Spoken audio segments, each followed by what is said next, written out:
Hey Scott, Scott here. I'm recording this for you to open at a later date. I wanted to show you a glimpse of what you looked and acted like in the past. Like a f***ing dork! Children. Oh man, I got a lot to say on this topic. I have been legally advised to stop there. We were all kids at one point, and our experiences as such helped shape who we are today, for better or for worse. Hey, there's a reason the kids who grew up with video games are still playing them now, and the kids who grew up with WB Kids are in jail now. So maybe if I try to catalog all of my video game experiences throughout my childhood, I can finally figure out how I ended up here. That would be helpful. This was me as a kid. White. No dark hair or glasses though, and I wasn't a Nintendo fan yet. And when you're that young, you didn't necessarily ask for most of the things you have. Your parents just get you things they think you might like until you form your own interests and tastes. So the first few games I owned and played happened to be anything my mom thought, oh, he's gonna love this. I was raised in a very particular way. This old Windows 98 gateway computer was my first foray into the video game sphere, with most of the titles my parents owned for it being of the board game and game show variety. To be fair, I'm not sure how many of these were bought specifically for me. I think a lot of the board game titles we had were also popular inclusions in cereal boxes as bonuses, so I assume that's how we got them. Ultimate Yahtzee, Sorry, The Game of Life, all games I remember distinctly seeing as I flipped through our PC game disc binder to play titles I cared about significantly more. Who Wants to Be a Millionaire? 2nd edition. Now this was my PC game. That wasn't my PC game. This was most certainly one my parents bought for themselves. I mean, it doesn't have a clean sweep on the age rating. But this was always a favorite of mine. I had a soft spot for how well this replicated the actual game show. The visuals and sounds genuinely made me feel like I was on the television program. Did I know the answers to any of the questions? Surprisingly, one. But it didn't matter. Trivia games were always exciting for me to play. I think because I was an only child, I appreciated them since these were experiences I could have with my parents. They understood the concept of a question, so what's keeping them from other games? We also had Who Wants to Be a Millionaire Sports Edition, which I'd pop in from time to time for variety, but this wasn't mine in the family. I mean, yeah, you could probably assume that. Why should I clarify? Wasn't me. But a game that was all mine was One Disney Magic Artist Studio. This was a paint program with loads of 3D effects to sprinkle amongst your images, and I abused the hell out of it. It's one of those applications that you can just dick around with, and the animations and sound effects were entertaining enough to keep you engaged. You didn't have to be making anything in particular, it was just fun. I feel that programs like this don't get the credit they deserve. That many people who critically look at them go, this is so limited, or why not just use Photoshop? Man, this car sucks, buy an Audi. This type of software can really help kids express themselves creatively in simple and entertaining ways, or get them to realize they have passion in art. It's also a great stepping stone on the road to Photoshop, because show a caveman this. Will they know where the crop button is? To be fair, starting with Magic Artist Studio can make it more confusing. Where's the worm tool? I use this thing all the time, whether it was to actually make something or actually make something. But when it comes to actual video games I owned, these weren't. Living Books titles. Popular in the 90s, they were point-and-click adaptations of children's stories. I had Arthur's Reading Race and Arthur's Birthday, and this weird blotch on my neck that never went away. Guess which one stuck with me the most? Don't get me wrong, I do have positive memories of these games, but man, I had to dig for them. These are games of mine I played a fair amount, but forgot about for the longest time. And then, all of a sudden, you see a screenshot online that looks familiar, then immediately look up a YouTube video to confirm your suspicions. I f***ing played that! I definitely have nostalgia for these titles, and replaying them will invoke a sense of... But I'd be lying coming up with any legitimate memories or genuine thoughts then and now. These were games I played as a kid, and that's where it ends. And you know what? Might as well throw Tonka Search and Rescue in that pile. Listen, man, I feel bad because looking at these games, this rush of childhood memories are coming back, but they're only coming back in the form of the words remember, I, and that. I have a ton of fondness looking back at these, but there are other games I just had a stronger connection to. Which brings us to my very first video game console. I think many kids of the late 90s and early 2000s were in the same boat as me and were weaned on PC games before graduating to ruining Dad's Sunday. I viewed PC games more as once in a while why nots, probably due to having to ask my mom whenever I wanted to play on the computer. Hey, this was still during the era of the dial-up modem. When you're using the internet, you can't use the phone, so because of that, it's understandable why I was only allowed to use the computer during specific times. That and child endangerment. So that fateful day when I was being babysat by my cousins and one of them pulled out their old Sega Genesis and gave it to me, that's when video games went from a toy I'd play with every now and then to a weekly situation. I still wasn't playing them religiously, but getting that old hand-me-down Genesis made things a whole lot more legitimate. I was no longer just playing games on the computer when I was bored for 30 minutes every couple of weeks. I owned a video game console now. Things were changing fast. If there was gonna be a rapture, well, you know, I wasn't gonna be a part of it. My cousin included one game with his old system, that being Sonic the Hedgehog. Yeah, what the hell else would it be? Oh, you're throwing the crust in too? I remember playing the hell out of the first Sonic the Hedgehog level. The first level, I mean Green Hill Zone. When we get to the second Marble Zone, couldn't beat it. Now, you may be asking how I couldn't have possibly figured Marble Zone out. Yes, I too wonder why 5-year-olds suck at things. I tried and tried and tried and just could never get anywhere far in the stage. Now, since then, I have beaten Sonic 1 a couple of times, and I can see 5-year-old me, who only played Green Hill Zone over and over, wasn't missing out on much. That's where the game peaks, so I think I got what I wanted out of that experience at that age, and what an experience it was. This was a great first game. So bold and colorful with this giant world to explore featuring power-ups and secrets, different pathways to take, a dead simple control scheme of just run and jump. It was something any kid could handle, while also having so much more depth than I was used to with video games.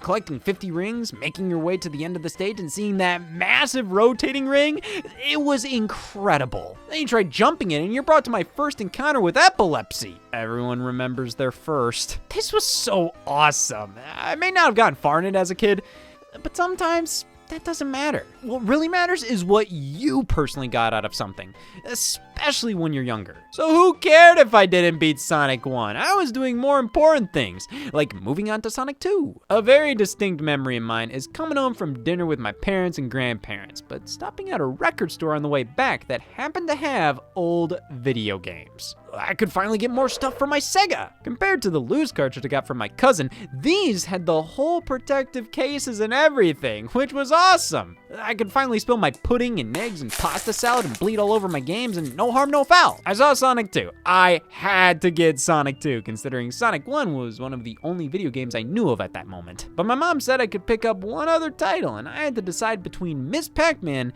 and Pac-Man 2: The New Adventures. I learned more from that decision than I ever did in college. I added Miss Pac-Man and Sonic the Hedgehog 2 to my collection that day because God has a plan. Miss Pac-Man on Genesis was a really solid rendition of the arcade game, which I was already a fan of. Anytime we went somewhere you could make a scene at, I wanted to play it. But to be honest, with how accessible games like Pac-Man are, I feel I wasted a pick on this one. I would receive a few plug-and-play arcade sticks in my day, and I definitely played Miss Pac-Man on this a whole lot more than on Genesis, which meant Sonic 2 was the apple of my eye at the time. I definitely got farther in this than in Sonic 1, the second part of the second level. At the time, it was hard to appreciate how much better of a game Sonic 2 was. I remember maybe liking it a bit more, probably because Chemical Plant Zone was way more fun than Marble Zone. But I still viewed games as toys, things to play with during playtime.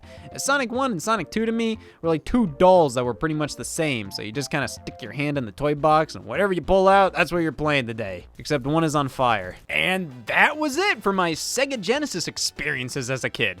It really made me realize how one decision can completely change your outlook on life. I definitely wish I spent more time with this platform and had more games for it, but I'm really grateful for having an experience with it at all. This solidified my respect for retro games. That alongside the NES rotting at my grandma's house. Yeah, whenever I'd go to her place, I'd head to the old TV in the den and fire up my cousin's Nintendo, stashed away there with a shoebox of old titles. Some of which included a title that always confused me: Jack Nicklaus's Greatest 18 Holes of Major Championship Golf. Look at this f***er, eh? One of those games I will always remember, even though I never played it. The cartridge's shiny silver label made it damn near unforgettable. It's about time I settled the score and see what I've been missing all these years. Wow, the 19th hole! Ninja Turtles 1 and 3 were here, right alongside Kung Fu Heroes, Excite Bike, The Adventures of Bayou Billy. I'm sure you can tell the kind of guy my cousin was. Please tell me I haven't seen him in years. While I dabbled in all of these, none captured my attention quite like Super Mario Bros., Duck Hunt, and Super Mario Bros. 3. I would play each one of these games every time I'd visit. So much to the point where my parents helped me replace the controllers by buying new ones on eBay for the thing. I think my mom noticed I was digging this kind of stuff, and while the computer, Genesis, and plug and play sufficed, it was time for an upgrade. I have bad news. Your son is a gamer now. For my birthday in 2002, I received a purple Game Boy Advance, my very first new game system. Now, considering the rest of my family lived an hour away from me, I think my parents knew I needed some backseat entertainment to get through the car rides every weekend. And after spitting milk in my lap fell through, I guess this was the next best option, and the game I got with it was SpongeBob SquarePants Legend of the Lost Spatula for Game Boy Color. Let me tell you, as a kid, you're not always privy to what's considered a good game. Neither are your parents. And as a mother, I don't know why you'd buy your kid this anyways. So, back in the day, licensed games based on properties you already like were like lice. I got him. As a child, I liked SpongeBob. If you will, I was a SpongeBob a sponge a That was my show. Everybody had their show, so don't go making fun of me when your show was goddamn skunk foo. I watched every episode, consumed everything I possibly could revolving around the franchise for the longest time, until that fateful day when I realized the show hadn't been good for years. But those early years, there ain't nothing like it. And hey, this game released during that era. In fact, it's the first SpongeBob game ever. Can you tell? Yeah, even back then, I could tell this was pretty rudimentary. It was hard to unconditionally love this thing simply due to being based on the show I watched when it was so dull and awkward. It's confusing as hell, too. It's oftentimes hard to know where to go and what to do. The game is non-linear in its design and revolves around exploring levels to find items to help us progress, which, hey, they could have just made this a SpongeBob calendar. Props to them for going above and beyond. All right, when do I start bitching again? If only they made this a SpongeBob calendar, I would know! The screen is so zoomed in and SpongeBob jumps so high and stiff that it's beyond annoying to get anywhere, especially when so much of the level design revolves around platforms in the air off the screen. But the developers found a great method to teach players what to do here.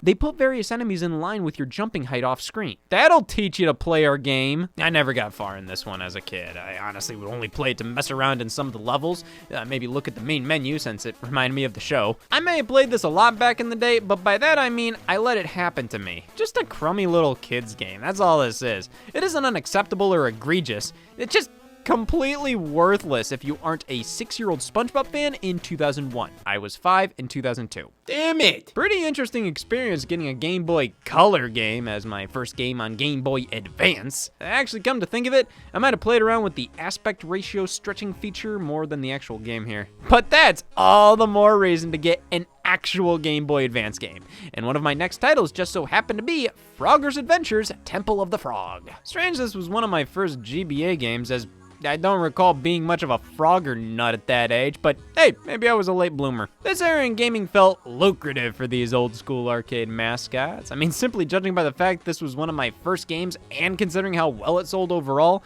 I think a lot of parents were buying these for their kids because they recognize the names from back in the 80s. Oh, it's Gorf! They'll love Gorf! Temple of the Frog is actually a pretty natural evolution of the original Frogger arcade game, expanding it from one screen to sprawling levels. It ain't half bad. Now, what did 5-year-old Scott think? He didn't. Let's add another to the Scott barely even finished the first level but played this one a lot pile. I don't know what my problem was. It's goddamn Frogger. Well, thankfully, my next game was an entirely different story. Super Mario World, Super Mario Advance 2. The very first Mario game I could call my own, and what an entry to start things off with. Back then, I didn't think twice about this being a game from the 90s thrown onto the GBA.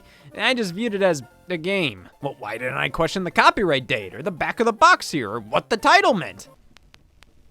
This was just a Mario game to me. And even if I didn't fully comprehend its origins, it didn't make me any less obsessed. I remember getting some Mario toys from a Wendy's kids meal back in 2002, one of them being this little action figure. I would tie a Kleenex around his neck to mimic the cape power-up. It just captured my imagination unlike any game I played prior. Yeah. This was my go-to cartridge at the time, for more reasons than one. Literally! Included with many Mario games on the Game Boy Advance was a remake of the original Mario Brothers arcade game, which was bad. Sure, it's a classic, and we wouldn't have gotten Super Mario Brothers without Mario Brothers. Yeah, okay, well, the same logic applies to Big Kmart. The gameplay design here is solid, but man, the controls just butcher this one. Jumping in this is like, Oh, I'm set! in this version, dubbed Mario Brothers Classic, we have actual controls. So smooth and fast-paced with beautiful new backgrounds, mechanics, 4-player multiplayer. This is Mario Brothers to me. This is fucked up. Ain't this essential during long car rides? Because as great as Super Mario World is, it's always a plus to have an endurance-based arcade game to hop over to for some variety. This was no doubt one of my favorite games. And you know what that means? I didn't beat it. I got stuck at this part in the Forest of Illusion. You beat a level and the map reveals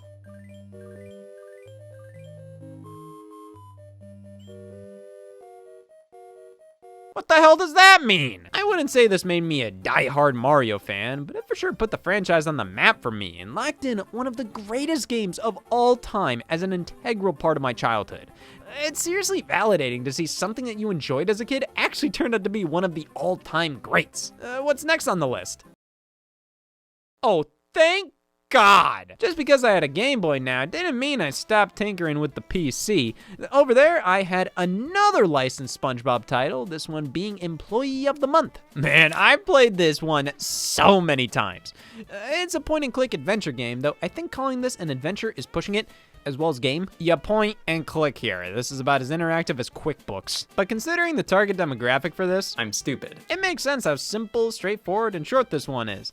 And to be fair, that made it ripe for replays. If I had an hour or two to kill on a lazy summer afternoon, I'd plow through this because why not? Certain aspects always resonated with me. The sound effects, locations, items you collected, public nudity, all things you just remember as a kid. So replaying it today, while I definitely enjoyed myself, it wasn't because this was an ideal experience. Just goes to show how much nostalgia can affect your perception of things, which is perfectly fine. I think it's totally reasonable to like something just because you grew up with it. However, when you fail to see any flaws and can't comprehend why nobody else likes it,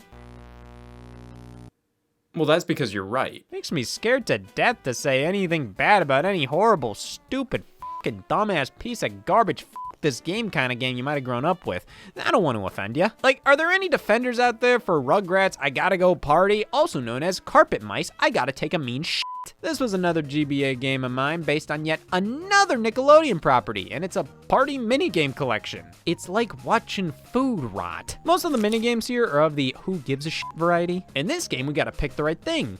Pick the right thing? Pick the right thing. My God, just let me pick the wrong thing for once. Well, I already chose this game! This features some of the most basic ideas for games imaginable, now with a Rugrats skin. And when things actually get a little more creative, you realize how much they directly ripped off Mario Party minigames. And when things are actually completely original,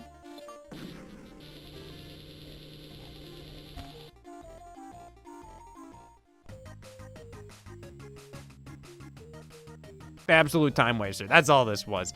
Not bad, but not substantial whatsoever. It's something for your thumbs to do, the game. Much like I Spy Challenger, another childhood game of mine I damn near blew a gasket trying to remember. Oh, yeah. Completely forgot I owned this, but after replaying it, yep, it's all coming back to me. This was based on the I Spy books, which were always a treat to peruse. And one problem, they don't work with the B button. That's where Challenger comes in. A couple modes are included, which mostly boil down to actual I Spy or matching-based puzzle games. But once again, we have a game I played a lot, but only when I was depressed enough to do so. Car Ride Fodder Man, which I guess Pac-Man Collection sort of falls into that category as well. I got 4 Pac-Man games here. Pac-Men, if you will. The original Pac-Man, which I was most more than familiar with at this point, but also Pac-Man Arrangement, Pac-Mania, and Pac-Attack, which were entirely new experiences for me. I got a fair amount of playtime out of every title on display here. Though, looking back, I definitely would have preferred getting Namco Museum here instead. I mean, that had Miss Pac-Man, plus a handful of other Namco arcade games I liked, which was definitely better variety than 4 Men. But I still got a lot out of this collection, mostly from Pac-Man Arrangement, basically a new take on the original game with some stage gimmicks and Kinky the Ghost. Definitely makes it way more engaging, especially for a kid. But what sealed the deal for me was the Unlimited Continues. It made for an unforgettable night at my grandma's house where I played this one for hours. It was legendary, which is more than I can say about Pac-Attack. I would try this from time to time, but I never understood it all too well. A Pac-Man puzzle game, but of course at the time, I don't think I knew what puzzle games were, so I think I mainly played this when I needed to humble myself a bit. Pac-Mania, Pac-Manic Syndrome. I liked this one because it was 3D and Pac-Man could jump. What did you like as a kid?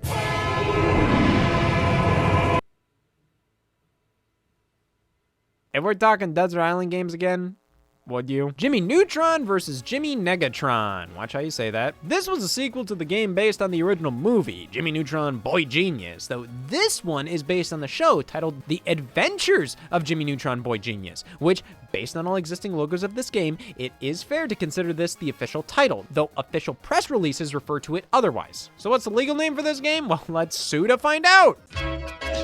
Oh, and I got nowhere in this one, and for good reason. While these games weren't anything special, I still popped them in from time to time because I legitimately had the urge to play them.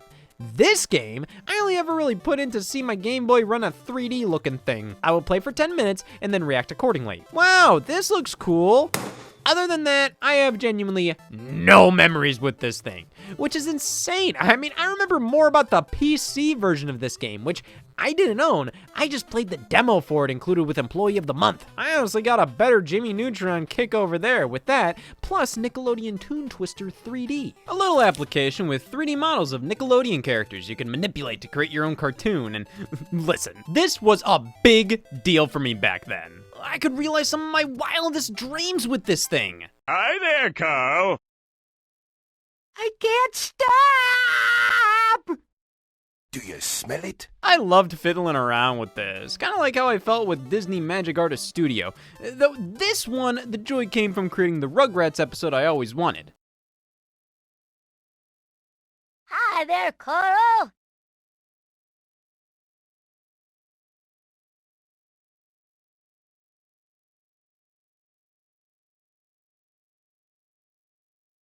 Do you smell it? Between the computer, my GBA, and rotting Sega Genesis, I definitely had enough to keep me busy, but not a ton of genuine gaming experiences were had.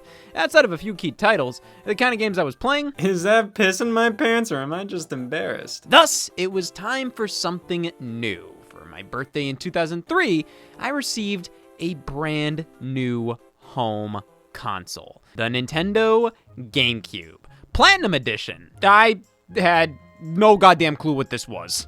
I mean, to be fair, the name did a good job explaining it. It's a shape! I didn't ask for this, so I assume my mom pulled a mom in a toy store and was, in fact, a mom in a toy store. Walk up to clerk, explain you have a son who's turning 6. He has a Game Boy, but that's it. Well, I will point you in the direction of the Nintendo GameCube. It's the cheapest console on the market, it's kid-friendly, and with an adapter, you can play your Game Boy games on it too. Because there is no way in hell she would have gotten this for me if that wasn't the case. Yep, alongside the GameCube, the only game I got with it was the Game Boy Player, which did ensure I had a beefy library of games to play here right from the get-go. By that I mean, I feel this is more beef than game. Game Boy Player was an awesome contraption, but as my only GameCube game for a bit there, it definitely made for an odd first impression. Like, the only reason I'd play this console for a while there was to understand the concept of unnecessary. Still really liked this, though it was definitely something I used just for the sake of switching things up back then. I needed a game made for the GameCube to really get the most out of this console, for an experience I couldn't have already. So one day at Toys R Us, I had the opportunity to get an actual GameCube game. Oh, and I got this new book! My first genuine GameCube game was Sonic Mega Collection. I remember picking it up at the store and my mom suggesting it based on the other Sonic games I had. I don't think she or I realized this was those other Sonic games I had, but there were some others thrown in here, so not all was lost. Yep, not all was lost. My integrity, my mind, my shit. Well, I still had my Genesis. Oddly enough, I'd still hop between these two systems, playing Sonic 1 and 2 on either or. I guess I was just happy using a different controller. But oftentimes, I wouldn't even really play Sonic Mega Collection. I would just boot it up and look through all the extras, specifically the comic book covers. Many of these are etched into my mind forever. It was really cool to see all the different interpretations of Sonic here. And the music backing these menus was incredible. It was like I was walking down memory lane without ever even experiencing these prior. I was a big bonus features kid. I love behind the scenes tidbits, and this collection not only wet my whistle, it fucking drenched it. But what about the games included? Well, this was my first experience with Sonic 3, Knuckles, Spinball, 3D Blast, and Dr. Robotnik's Mean Bean Machine. I never got far in any of these, but I messed around with them a fair bit, though I didn't unlock any of the hidden games. Yep, that's one less childhood with Flicky in it. Did my parents care? But I had more than enough fun dicking around with these from time to time.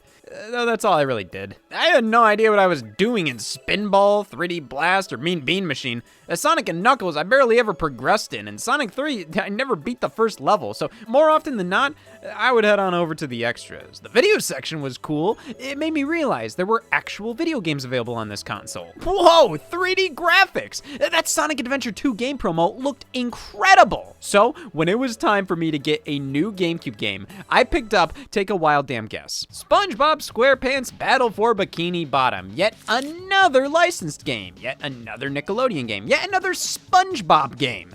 I bet you're saying, I predict the next game he owned was Suikoden 5. Well, Battle for Bikini Bottom really spoke to me, as it had SpongeBob on the front. I think I just saw a SpongeBob thing, I wanted a SpongeBob thing, but by God, out of all SpongeBob things, this was the SpongeBob thing. Behold, Scott's greatest accomplishment, convincing his mom to buy this for him. Because I genuinely could not imagine my childhood without this game. I know that sounds silly about this, especially considering how the other SpongeBob games I've played weren't all too great, but this was special. A 3D platformer, not unlike Super Mario 64 and Banjo-Kazooie, but this was SpongeBob. This was SpongeBob's world. I was transported into my favorite show as a kid, which I think emphasizes how important licensed games can be if done properly. The levels here were so big and lovingly crafted to be incredibly faithful interpretations of locations from the source material. I remember exploring SpongeBob's house and neighborhood by themselves for hours, voicing the characters to craft my own cartoon in real time. I would pop a blank VHS tape into the VCR, hook up my GameCube, and record everything, trying to control the game smoothly enough and not skip cutscenes so I would have my own little SpongeBob episode. This was the perfect game for a SpongeBob fan in the 2000s, and a good game in its own right. Like I said, it's pretty much Mario 64, but SpongeBob. Golden spatulas are linked to various objectives throughout an area. Do them to progress throughout the game. Pretty simple, but very effective execution. There's a reason anybody born in 1997 won't shut the hell up about this game, though they really should sometimes. I've seen fellow lovers of this game beg others to give it a try. Others being people who barely ever watched the show and were 40 years old. Why bother with that request? Just cut to the chase and ask him to tell you this thing you love sucks. When this game got a remake in 2020, a whole lot of people went, I don't get it. And I understand where they're coming from, but also not at the same time. On one hand, this game isn't anything groundbreaking. It's a clone of Mario 64 and Banjo-Kazooie. However, that hasn't stopped other games from being lauded. To expect anything more out of this game than what it is, a solid 3D platformer for kids based on SpongeBob, well, I think that's on you, not the game. I have heard some fans say this is one of the greatest games of all time, and I would agree. When I was 6, I wouldn't say it's aged poorly at all. Rather, what made this so amazing at the time was experiencing it as a kid. Nowadays, it's easy to see a good kids game, harder to see anything more than that, especially if you didn't play it back then. But come on, it's fully voiced with colorful, detailed visuals, great fitting music, solid level design, controls, a good length. How can you look at this and think it's just another licensed kids game from the 2000s? Like, am I insane? I've always thought this looked leagues better than similar titles at the time. The boss fights, man, the epic music is etched into my mind, especially especially the final one. Seriously, one of the coolest last levels out there. You defeat the giant robot SpongeBob, then go inside him for a mix of a platforming gauntlet and ultimate showdown, with the very last bit asking you to use your homing cruise bubble missile attack to destroy these 3 units of the robot's brain. This is so damn cool. I would boot the game up just to replay the final boss constantly. Though this was something that always bugged me. You couldn't replay like any of the other objectives. Once you beat the game, there's nothing for you to do when you return to these areas. Though that did encourage me to make my own fun by running around. This game changed me, man. It got me to pick up my first memory card. For a few weeks there, I would just play the opening bit over and over again without saving. It got me to try 100%ing a game back then. I nabbed 93 out of the 100 golden spatulas and maxed out my currency to the point where when I would collect more, no sound effects would play. It got me to bring a video game instruction manual to school to thumb through as a book. It got me punched in the face. And it got me to beg for the same damn game 3 times in a row. Yes, of course I had to get Battle for Bikini Bottom for PC as well. I just love this game so much. I just had to play it there and there. You know, that's good enough. Now, PC versions of console games are normally the same deal, but that's not the case for titles aimed at children. This is a completely different experience. I guess a lot of kids were in the same boat as me when it came to their relationship with the PC. It's one of your first gaming experiences, and it's on what dad doesn't do his taxes on. You're probably not gonna have the motor skills to control a game like this with a keyboard and mouse, let alone own a USB game controller. So it just made sense for this to be a completely different point-and-click minigame collection. I mean, this was how I learned what wisdom was. This thing reuses nearly all of its assets from Employee of the Month, thank God. But it's now a mini-game collection based around pointing and clicking with the mouse. I mean, the general premise is the same as the console game, but that's it. Robots have overtaken Bikini Bottom, but you sure as hell wouldn't know that by playing it. These games all feel so disconnected. It's just a bunch of random ideas loosely tied together via SpongeBob trying to find his friends and save the city. But does this minigame make me feel like I'm doing a damn thing to save the city? Feels like I'm doing SpongeBob's laundry. This was probably either developed as a completely different game that got a reskin to fit the theme of the console game, or was cobbled together right quick to get a PC skew of the game out in time. Either way, much like Employee of the Month, I played this a ton. And I do appreciate how this was different from what came before and the console game, and as basic as these minigames were, they kept my attention, though I feel the sound effects played a massive role in my satisfaction here. There's just something so pleasing about it all. It's hard to explain. But what's even harder to explain is the third goddamn version of this game I owned. Battle for Bikini Bottom on Game Boy Advance. For some reason, when I got this game, I envisioned it being the PC game running on my Game Boy. The thought of playing this in the car? Oh, but when I finally popped it in, I learned a valuable lesson that day. I should take a bath. Yeah, this is just a pretty basic 2D platformer. I played it, but it was never a huge favorite of mine. Honestly, my greatest memory with this was inputting random things on the password screen when I was bored and guessing the code for the final boss. That was one of my finest moments as a user of Skin. I'm naming my kid this. Now, around this era of my childhood, I recall really harnessing my creativity like never before and truly making something. Friends. Now, back then, making friends was smooth sailing. All you had to do was look at somebody funny and boom, you got an invite to their birthday. And because of that, I got a lot of experience gawking at other kids' game consoles. It was like stepping into an alternate reality. This was how I thought games were played these days, so to see my peers had this instead. How does that work? You're a kid, you own a GameCube. I thought it was pretty straightforward. But no, one of my neighbors had a PlayStation 2 and showed me how a PlayStation 2 owner gets done. They own Shrek 2, Shrek Super Party, Rugrats Royal Ransom, and they live right next to me. An Xbox owner could never. I remember fiddling around with these at their house, but they never left a huge impression. And that was because they had one other game.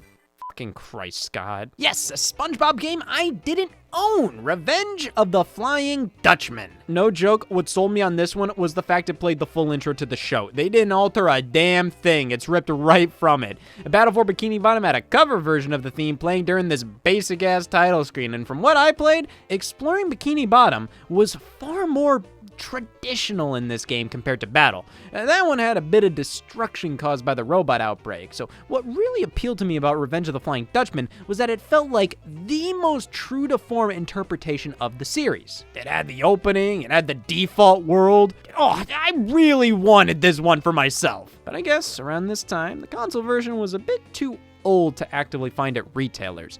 It was a 2002 baby, and the difference in quality between 2002 PlayStation 2 games and 2003 ones is staggering. Yeah, babies had a slump that year, so they probably just weren't stocking it anymore, but that wasn't the case for the Game Boy Advance version. Oh, son of a bitch. It turns out Battle for Bikini Bottom on GBA was a follow-up to this game, and by God do I wish it wasn't. I never liked how SpongeBob looked in these titles. He looks fucking gross. Kinda bootleg, honestly. These games were both pretty interchangeable to me. I didn't dislike them, but they sure as hell weren't a part of my daily regimen. I missed a Tuesday somewhere. But listen, while you can infer a lot from my thoughts on these two games, f them. You can't assume I wasn't a fan of two games built from the same assets, because for Christmas 2004, my grandma got me the SpongeBob SquarePants movie video game for GameCube. This reused damn near everything from Battle for Bikini Bottom on consoles, but switched things up to make this a unique and fresh experience. And now we only have 2 playable characters. A much more linear experience here, featuring less exploration than Battle. And that, plus the worlds being based on one 90-minute movie compared to seasons upon seasons worth of a show, that made this definitely less interesting than what came before for me. But this was still a great time. It had better gameplay variety with driving levels, slide levels, you could upgrade your attack moves, the boss fights, once again, were stellar. I just loved replaying them. They were so exciting. The unlockables were so rewarding.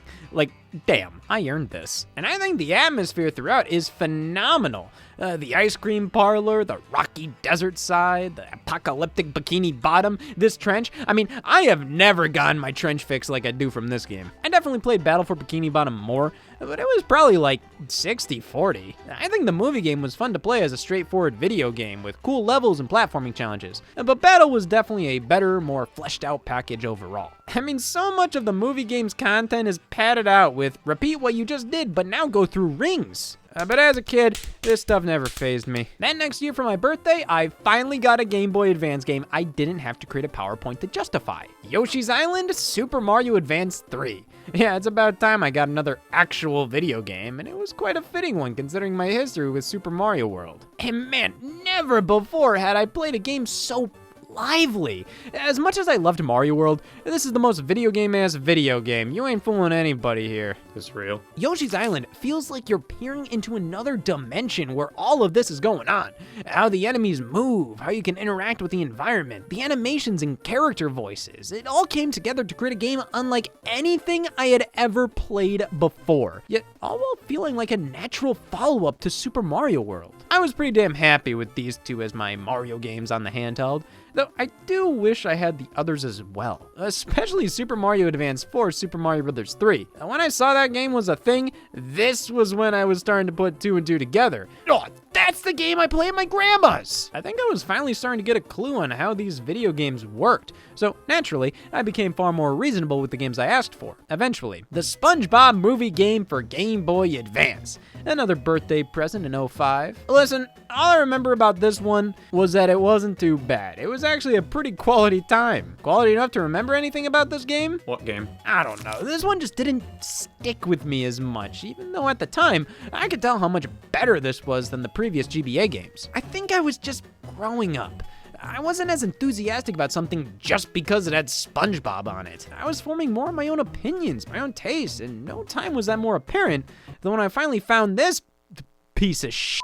Yeah, I remember going to an EB Games and found a used copy of Revenge of the Flying Dutchman for GameCube. Oh my God, I can have it all to myself! Where's the intro? Where's the intro? That's half the goddamn reason I wanted this game! So, the GameCube discs couldn't possibly fit such a meaty video file on them.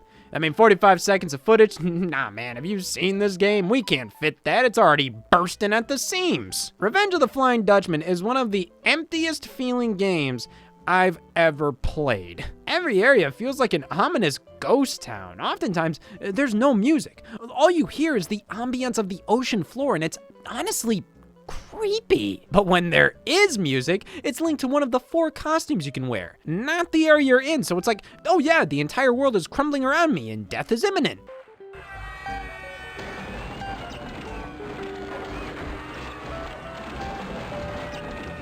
So this is a real basic 3D platformer that's just so awkward and slow and weird. I mean, it genuinely feels like they put out the rough draft rather than the finished project. Like, what is this font? What are these menus? What is this glide move? What, SpongeBob flaps like a bird? Look at these visuals. Look at these physics.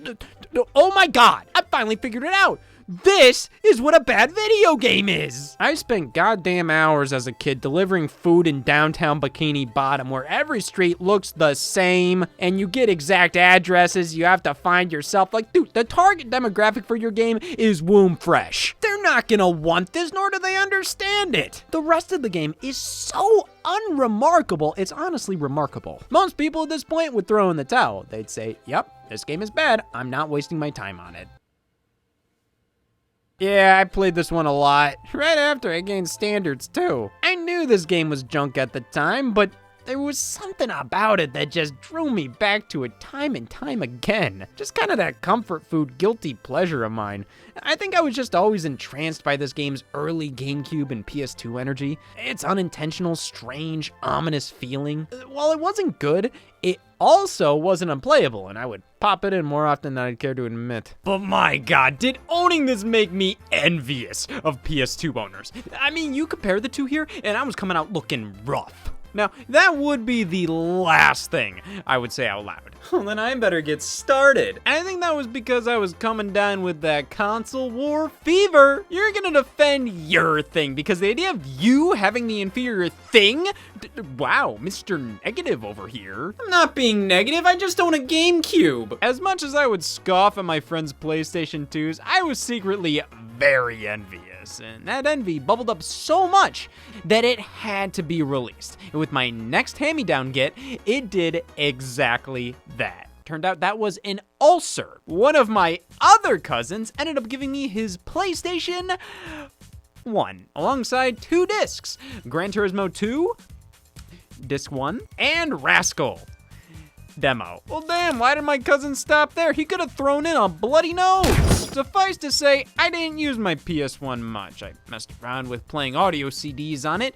Recall playing Rascal maybe twice. You know how they say these are the best years of your life? Yeah, they just say that to make Rascal feel better. Gran Turismo, I played for probably 5 minutes. It left no impression on me. It didn't get me into the series, didn't get me to watch the movie. I couldn't care less because quite frankly, I had the only racing game worth a damn over on my Game Boy. Mario Kart Super Circuit, my first Mario Kart. I recalled seeing my cousins play something like this on their Nintendo 64. Damn, what was it? But this was all mine, and easily one of my favorite GBA games. I mean, this looked so damn similar to that N64 game my cousins played. It was like a console game to go. And the fact that it was Mario Kart, pure and simple fun, infinitely replayable, that made it a no-brainer pick for car rides. The cartridge was lost at my uncle's house. If that upsets you, he lost it, not me. Out of all games to lose, I couldn't have lost Nicktoons Freeze Frame Frenzy instead? No, but I could lose my Okay, so this was probably one of the most genetically engineered by the marketing machine games I owned. It's a Nicktoons photography game. They just made this because Nickelodeon photography games were all the rage back then. Okay, what I mean by the marketing machine is how this just feels like a weird damn product. Like they just wanted to whip up a quick game with all the Nickelodeon characters on the cover, and this was one of the fastest options. And the strangest thing about this is it's not that bad. It's like Pokemon Snap. But this one has more of like a fucking Tommy Pickles sort of vibe. Keep an eye out for certain things to take pictures of. Definitely made for a unique experience on the GBA, but one that felt like a forced concept with these characters. Most of them I'm not sure have canonically even held a camera, which makes me severely question the market for this game. Just SpongeBob with a camera, man. I love that shit. As halfway decent as this game actually was, it always felt kinda cheap to me. Like this wasn't a true crossover. These were soulless husks, not the real characters. And the box art just has a bunch of them photoshopped together within that template all the Nickelodeon video releases had for a while there. Nothing screams this matters more than Impact font. No. That's papyrus. Well, if anything, Freeze Frame Frenzy proved to me how much I enjoyed exploring the world of other cartoons I watched, which led to my next GameCube game.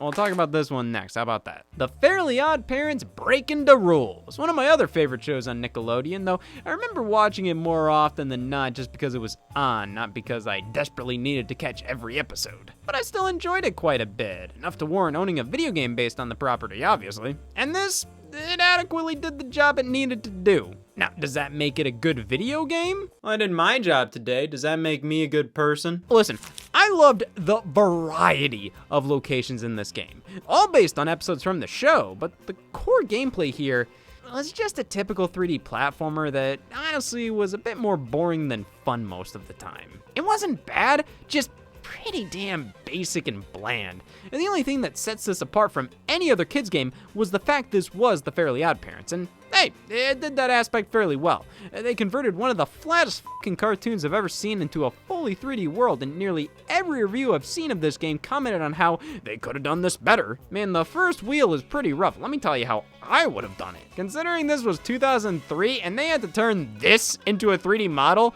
I think they did pretty good, all things considered. Regardless, I think a 2D game would fit the show a lot more, which is where Breaking the Rules for Game Boy Advance comes in. I owned this game. Oh, memories. Yeah, this is another one of those I forgot about for the longest time. Shooting frogs. Oh, well, now I remember why I blocked this from my memory. Around this time, I received the fully redesigned Flame Red Game Boy Advance SP, and now featuring a lit screen. Oh, that's what I've been playing? And one of my final GBA games, The Simpsons Road Rage. These days, I fully understand this game being a ripoff of Sega's Crazy Taxi series. In 2005, I just didn't understand it. So you pick up people and drop them off where they want as quickly as possible for the best kind of cash, but I didn't know that back then. I considered this more so a replacement for my missing Mario Kart cartridge, which made the main mode confusing as hell for me, so I always opted to select Sunday Drive. Yep, that's all I did in this game. Drive. Nowhere in particular, I would just roam around until I got bored. That's enough of that. And those were my Game Boy Advance games. Now, I did own a few GBA video cartridges, Much like how Vlad the Impaler killed a few people. but these were my games. And, wow, I did not get as much out of this thing as I thought I did. Most of these left no impression on me. The few that did, really did, and completely solidified the GBA as one of my core toys as a kid. But the GameCube games I owned were far less forgettable. And the next one up was SpongeBob SquarePants Lights Camera Pants. THQ was pumping out a new SpongeBob console game every single year. And believe me, I was paying attention. This was my Madden. But hey, that meant they had to be working on multiple projects at once, so instead of being helmed by the Battle for Bikini Bottom team, this was a THQ Studio Australia joint, and was advertised as the first multiplayer SpongeBob game ever. Did I take advantage of this feature? Sure. Yes, the only child with barely any other kids in his neighborhood had a Mario Party style game, and he played it by himself a lot. Oh my god, your sympathy tastes so good! While I did wish I had others to play this with, I still had a blast here. Over time, I've grown more and more impressed with Lights Camera Pants. Like, the basis of this game revolves around everybody wanting to be cast in a Mermaid Man episode, and the minigames are auditions, with your reward for winning a block of them being your character and having the role and appearing in a scene. There's versions of every scene with each playable character in the guest role. It's genuinely a fantastic idea for a party game, and really makes this more than just a Mario Party clone. Couple that with how the minigames themselves are actually really fun, and we may have... Wait, let him finish. Biggest problems with this game are the load times and the amount of minigames. Only about 30, which pales in comparison to other party games. But did 2005 Scott know that? All he knew was isolation. This was all good fun, and I appreciate this game a ton. But obviously, I was more of a single-player guy. Come 2006, the next SpongeBob game was looking to be the best yet. SpongeBob SquarePants Creature from the Krusty Krab. I fucking hated this game. The advertisements and box art really got me excited. This looked so ambitious. Like, damn. I get to wreak havoc as a giant plankton? And I get to take down the monster as SpongeBob in a plane? Well, that's all the advertising really showed, but the concept was so badass. And when I saw more of the game, I mean, this looks like Battle for Bikini Bottom. This is gonna be great. I fucking hated this game. Back in the day, if asked what my least favorite game of all time was, this was my immediate response. I mean, first off, this game looks ugly as hell. It uses some assets from previous games, but the animation is atrocious here. This is how SpongeBob talks throughout the whole game. They sort of just stretch his lips randomly. Then they try to do these different art styles, and it's fucking nasty. The first level is a racing segment. You're not racing anybody in particular, you're just trying to get to the end. And this goes on for 5 minutes. Then we have a platforming segment that goes on for 30 damn minutes, and is one of the most grueling experiences I had as a kid. It just goes on and on and on. They just keep having you do the same thing over and over again. Hey, fight this enemy, then fight the same enemy again and again and again. This stage feels like it never ends. It's so basic and simple, yet it takes forever to get through because they have you do something and then repeat it like 3 more times. And for a licensed kids game like this, I could look the other way if they at least put you in a cool location from the property, like the Fairly OddParents game. No, we're in this hot rod world that has nothing to do with SpongeBob. It's not interesting to explore. It doesn't feel like I'm in the show. There's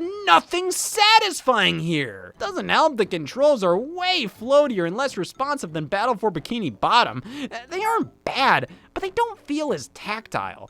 They went for goofier animations, which I guess fits the property, but damn, it doesn't feel great. And the rest of the game has the same exact problems throughout. There's 8 more stages, and none of them feel the greatest to control. They all go on for far too long.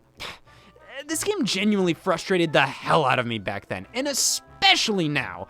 Not because it's difficult, it just feels like it loves to waste your time repeating gameplay that already wasn't great to begin with. When it's all said and done, Creature from the Krusty Krab has a few platforming stages, a few vehicle-based ones, and a level based around destroying Bikini Bottom as a giant plankton, which is the best part of the game, which doesn't mean it also isn't way too fucking bullshit long. It's a damn minigame collection where the minigames are artificially lengthened to 30 minutes long a piece, and there's like 5 unique ones. Really bummed me out because the concept here is pretty damn good. Hopping between 3 characters' dreams with them all eventually colliding. But instead of taking advantage of the idea, it feels like the developers used it as an excuse to half-ass everything. Create a game where it's just a hodgepodge of random shit. And the cherry on top of everything was how after I beat everything as a kid, the GameCube version's ending has no audio. I remember saying, screw it, I'll give the cutscene some sound. This isn't the worst game out there, but it genuinely upset me. This was such a huge step back from previous SpongeBob games, and that hurt 10 times more considering how there were some decent ideas here. But none of that mattered because it's obvious this was rushed and unpolished.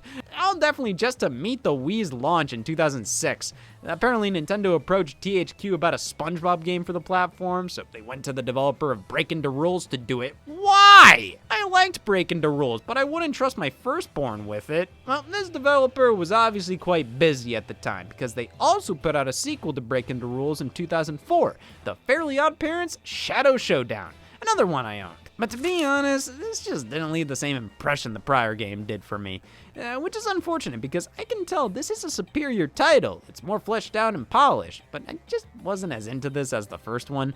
And the story was definitely more original compared to Breakin' Da Rules, which was more each level based on an episode. But I kinda liked that. I didn't want fan fiction. Who the hell are these characters? Somebody's favorite. Well, one of the last GameCube games I got from my parents wasn't Nickelodeon based, but still published by THQ. That being Cars, the video game. Suddenly all those family vacations are making sense. I liked the movie well enough, but it definitely wasn't on the same level as the other Pixar films.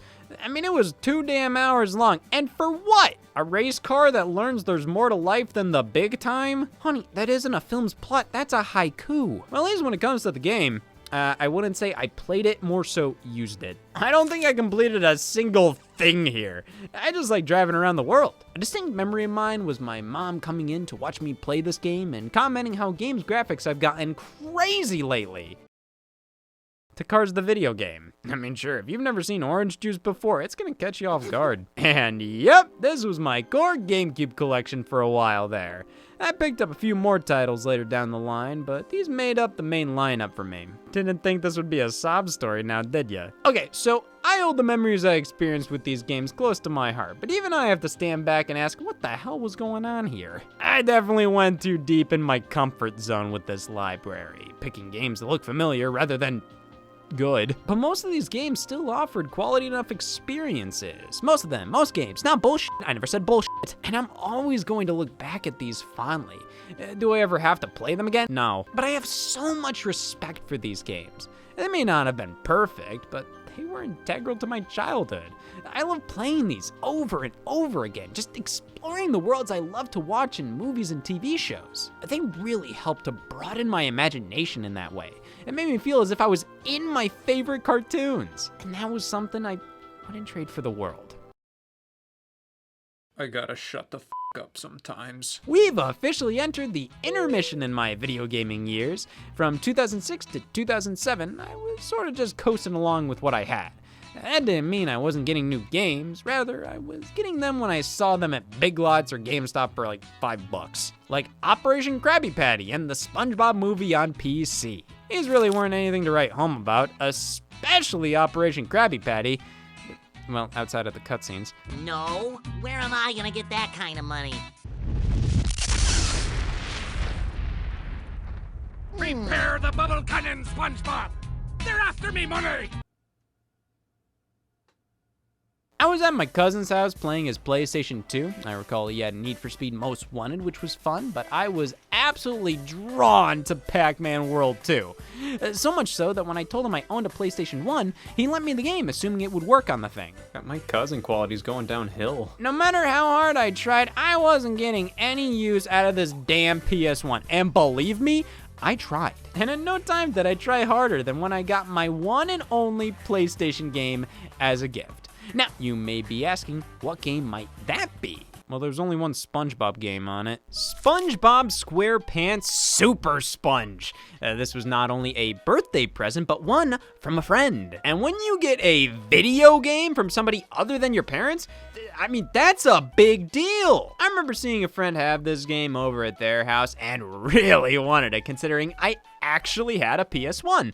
Though asking for a game on that console in the mid-2000s, that's a bit tricky. That's like asking for not bubonic plague in 1350. So I don't know where they found it. But after so many years, I think I finally know. Oh! Best way to describe this game is just kinda lame. I wanna go as far as saying it's really fucking bad. I just say it's really bad. There's nothing to this. Other games I had as a kid, when I pop them in again, I can't wait to do certain things. They just left such an impact on me, even if the game itself wasn't all too great. Super Sponge? There's not a single damn thing I want to re-experience. This is such a basic and bland 2D platformer that just doesn't do anything interesting or unique or cool. I remember this was a last resort for me back then. Fine, I'll eat my leg. Only pop in when you genuinely have nothing better to do. It may not have frustrated me back then, but it just felt like a waste of time. And that was my PlayStation 1 library. Couldn't live without it. Much like how I can't live without arsenic. Would have gotten more use out of this thing if the damn PS2 game worked on it. Well, thankfully, I eventually found Pac-Man World 2 for the GameCube at a GameStop for $5.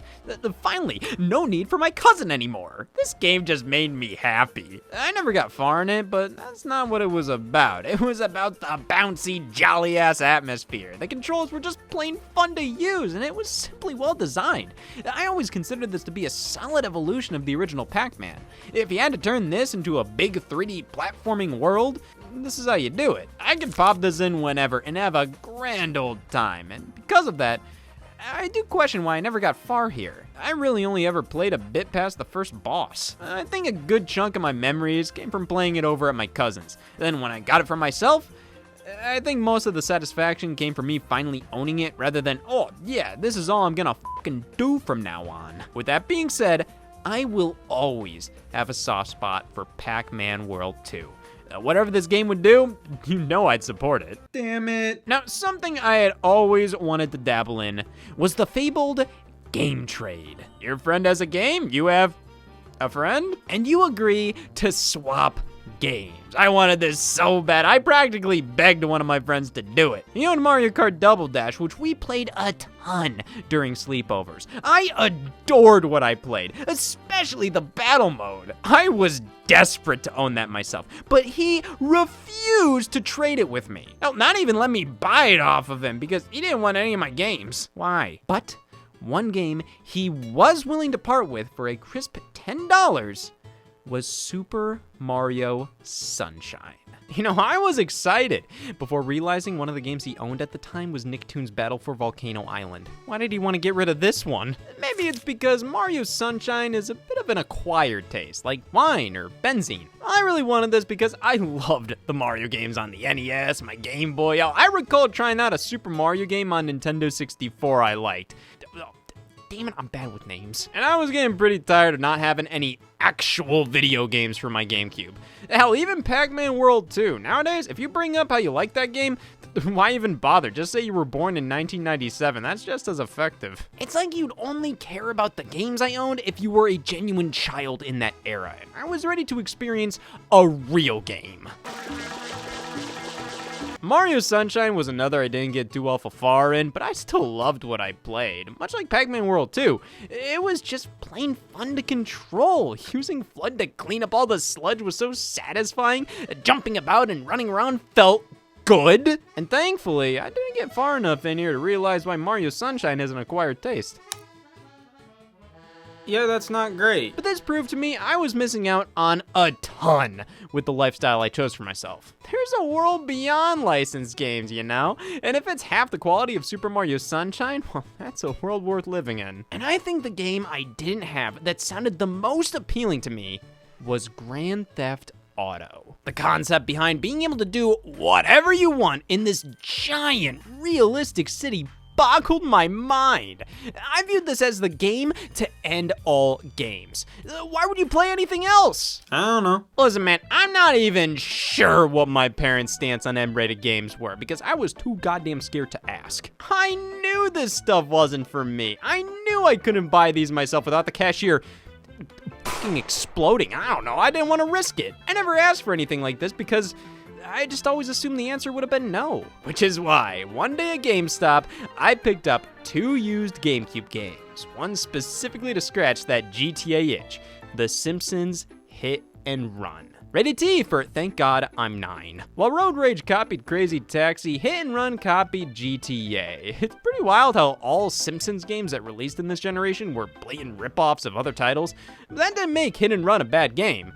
It made Simpsons skateboarding one. But this was an excellent time, especially if you were a fan of the show. Though I think you can definitely get a lot out of this one on its own. I loved dicking around in this game. It was a great blend of GTA and traditional 3D platformers. The story portions were fun, but things would always end up right back where they started. The reason I bought this game in the first place.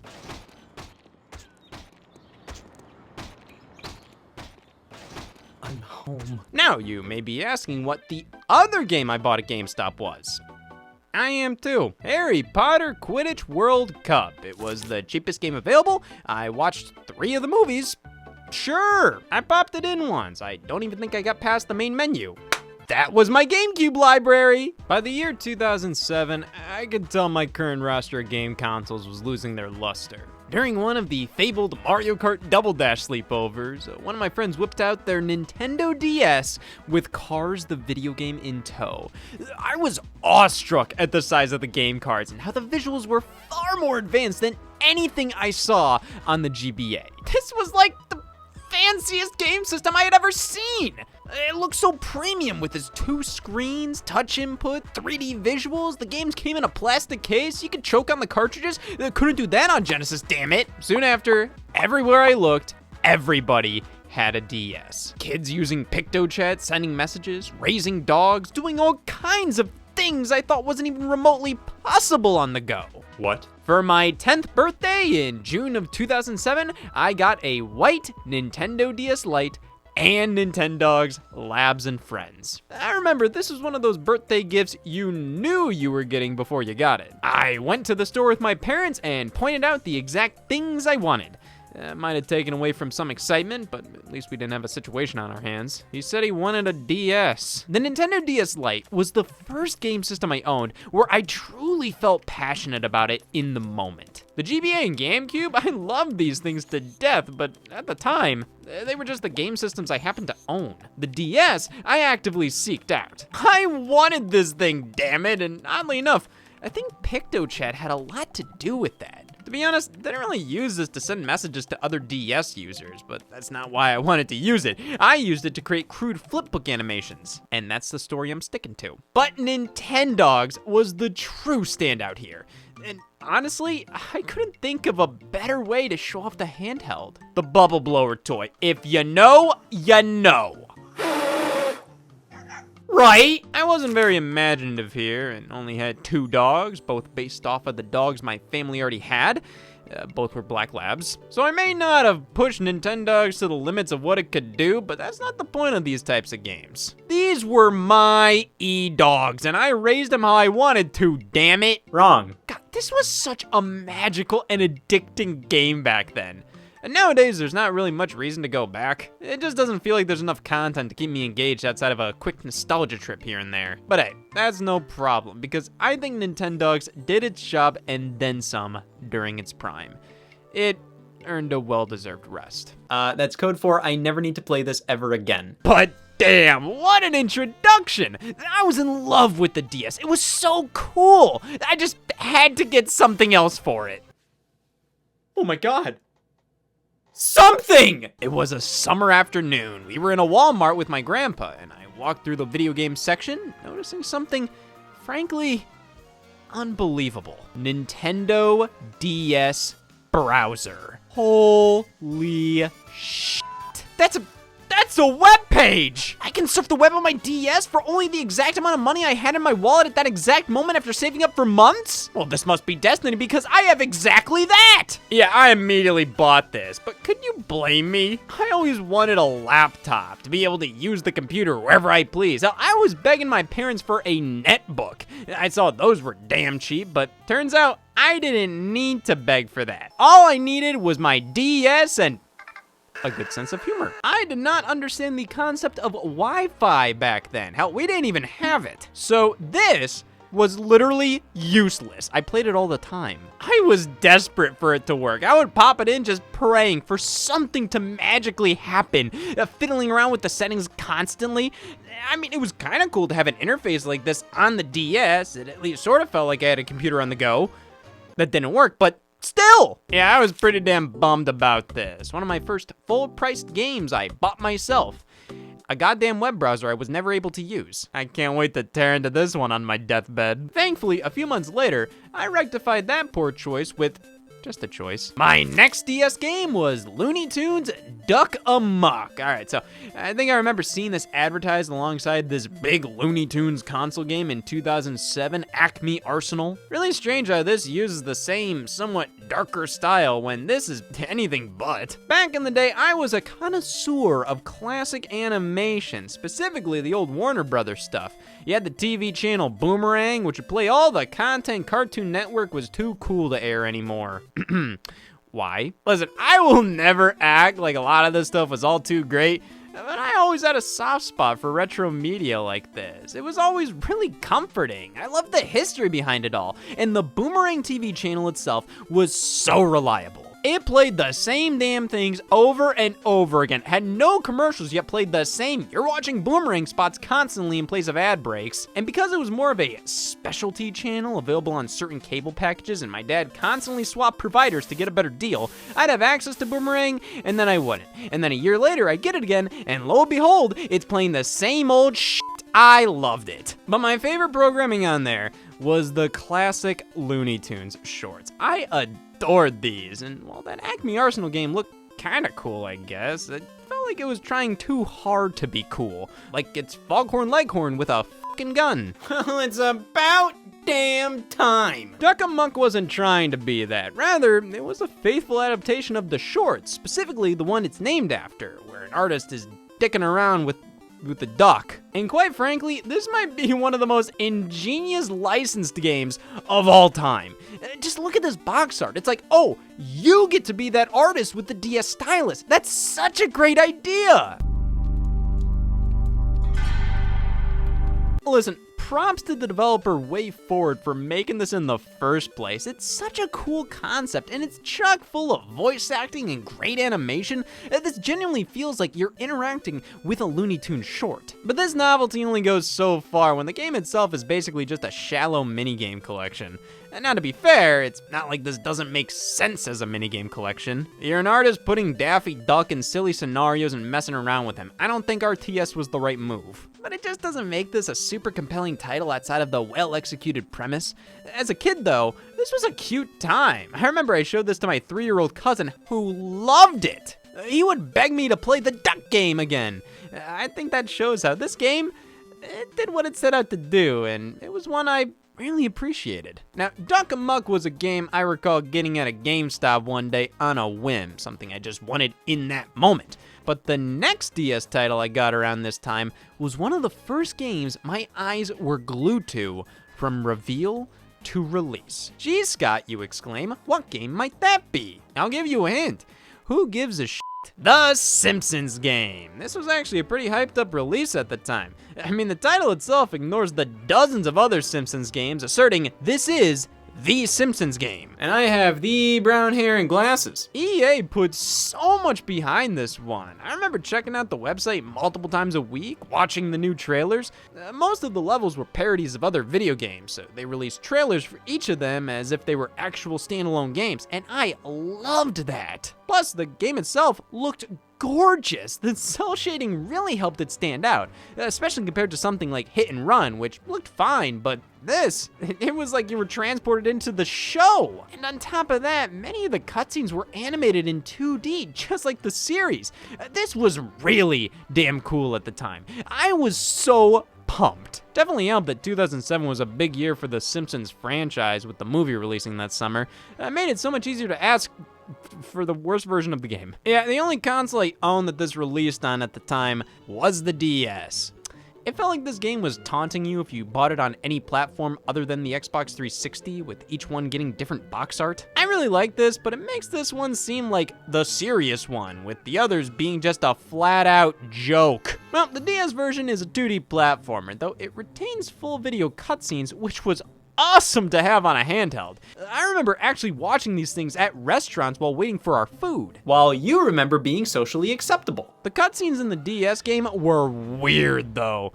They were mostly the same, though used the 3D models from the console game, which these are both just video files, so why do this? It's not like the DS version can't run the regular cutscenes. But hey, there's like an entire episode's worth of video content here, which was so damn cool.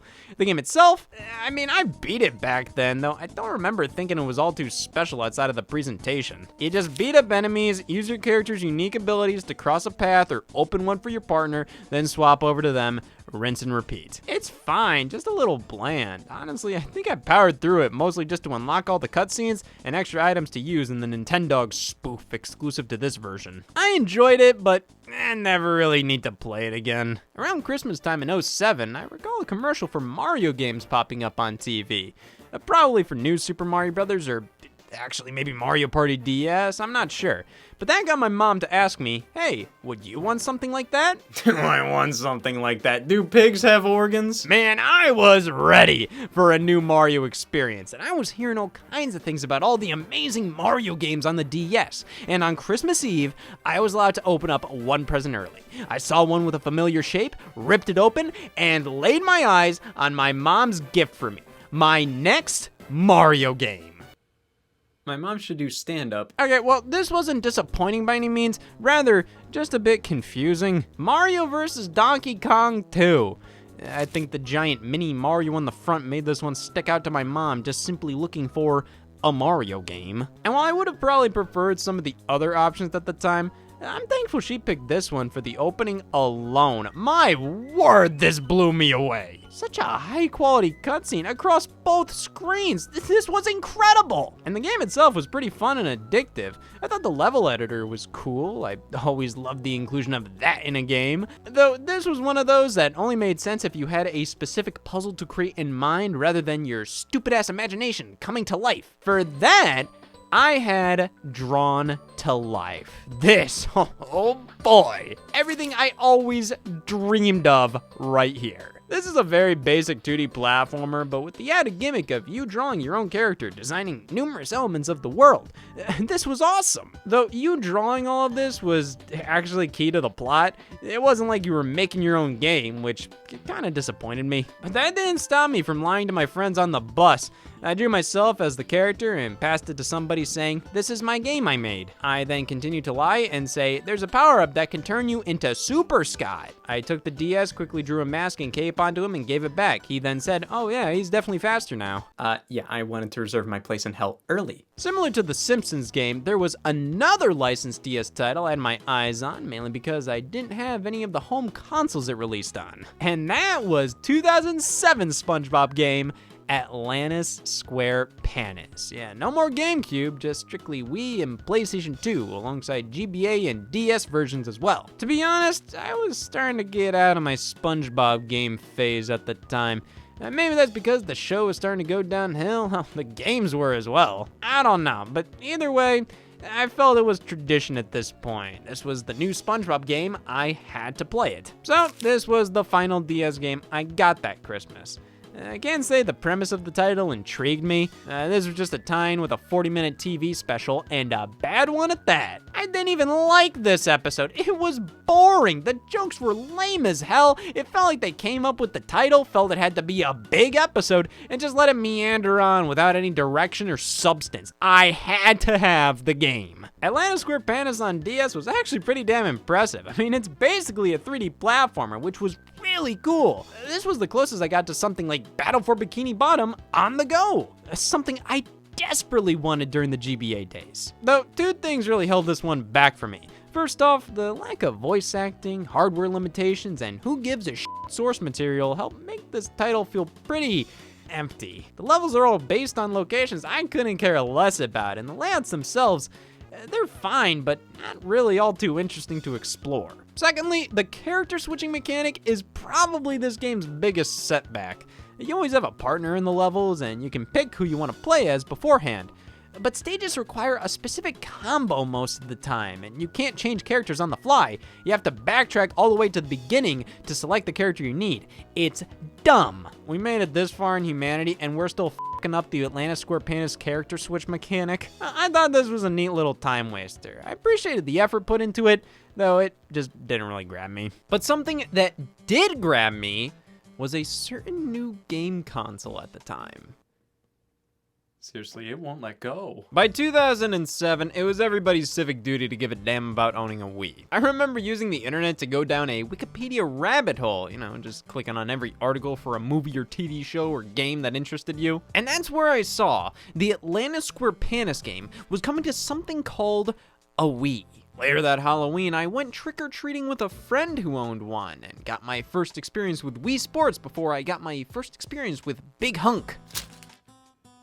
To the history books! This was obviously like the coolest thing I had ever seen. The problem was everybody else thought that too. And if you were around at this time, you will know the hell needed to endure in order to find a Wii for sale. Every store we'd go to, my parents would ask the clerk, who definitely already got that question dozens of times that day. No, they had a few Wiis come in today and they sold through them immediately. It frankly felt hopeless. I think that urge to get a Wii was heightened by how difficult it was to get one at that time though. I mean, I wanted one so bad, but why else would my parents try that hard? I had enough to keep me busy. I think they definitely wanted to get me this thing I wanted, but the craze surrounding it at the time made it a game in of itself trying to buy it. And in spring of 2008, on a random April day, my parents finally did it. Cheat. My mom found one on eBay. It was more expensive, but I think she just wanted to get this over with. I remember I was playing outside and she called me in, and for some reason, the thought crossed my mind, what if she found a Wii? I have no clue why I thought that, but it turned out to be true. That's right, I'll kick a psychic's ass. They could have waited 2 months to get me this for my birthday, but I guess they wanted to check out this system just as much as I did. So, one of the few random ass big gifts I got for no particular reason right here. Taking it out of the package, it was definitely a lot smaller than you'd expect, and my dad was anticipating something computer tower sized. I plugged it in, made our Miis, and with only one Wii remote controller, my family and I all tried out the multiplayer sports you could play with just one, bowling and golf. And it was incredible. As an only child, I didn't really have many people to play games with, but now with the Wii, this was something my parents understood and greatly enjoyed. I just remember really valuing these times, looking forward to playing bowling with them or making Miis of the other family members and bringing the system to others' houses for them to try, laughing each and every time the bowling ball accidentally got launched towards the crowd. This was a magical device. I remember running home to play it for a good few weeks after I first got it. Like, this was the only thing that mattered. And Wii Sports was the only game we had for a second, though thankfully, soon after, I was able to convince my parents to pick up a Wii Play as it came with a second Wii remote for a cool 50 clams. Now we could all play tennis together and baseball. We no longer had to pass the remote to play bowling and golf. And no more rings on the coffee table. Man, I can't lie and act like I didn't play Wii Play so too goddamn much. These two right here, this was all I needed with my new console. I would practice in Wii Sports, then have a little tournament with either of my parents or friends, or just mess around in Wii Play, which was definitely really basic, but a fun kind of basic. The addictive kind, like 52 pickup. For 53. Really hard to validate. We play to others sometimes. I mean, when one of your 9 mini games is...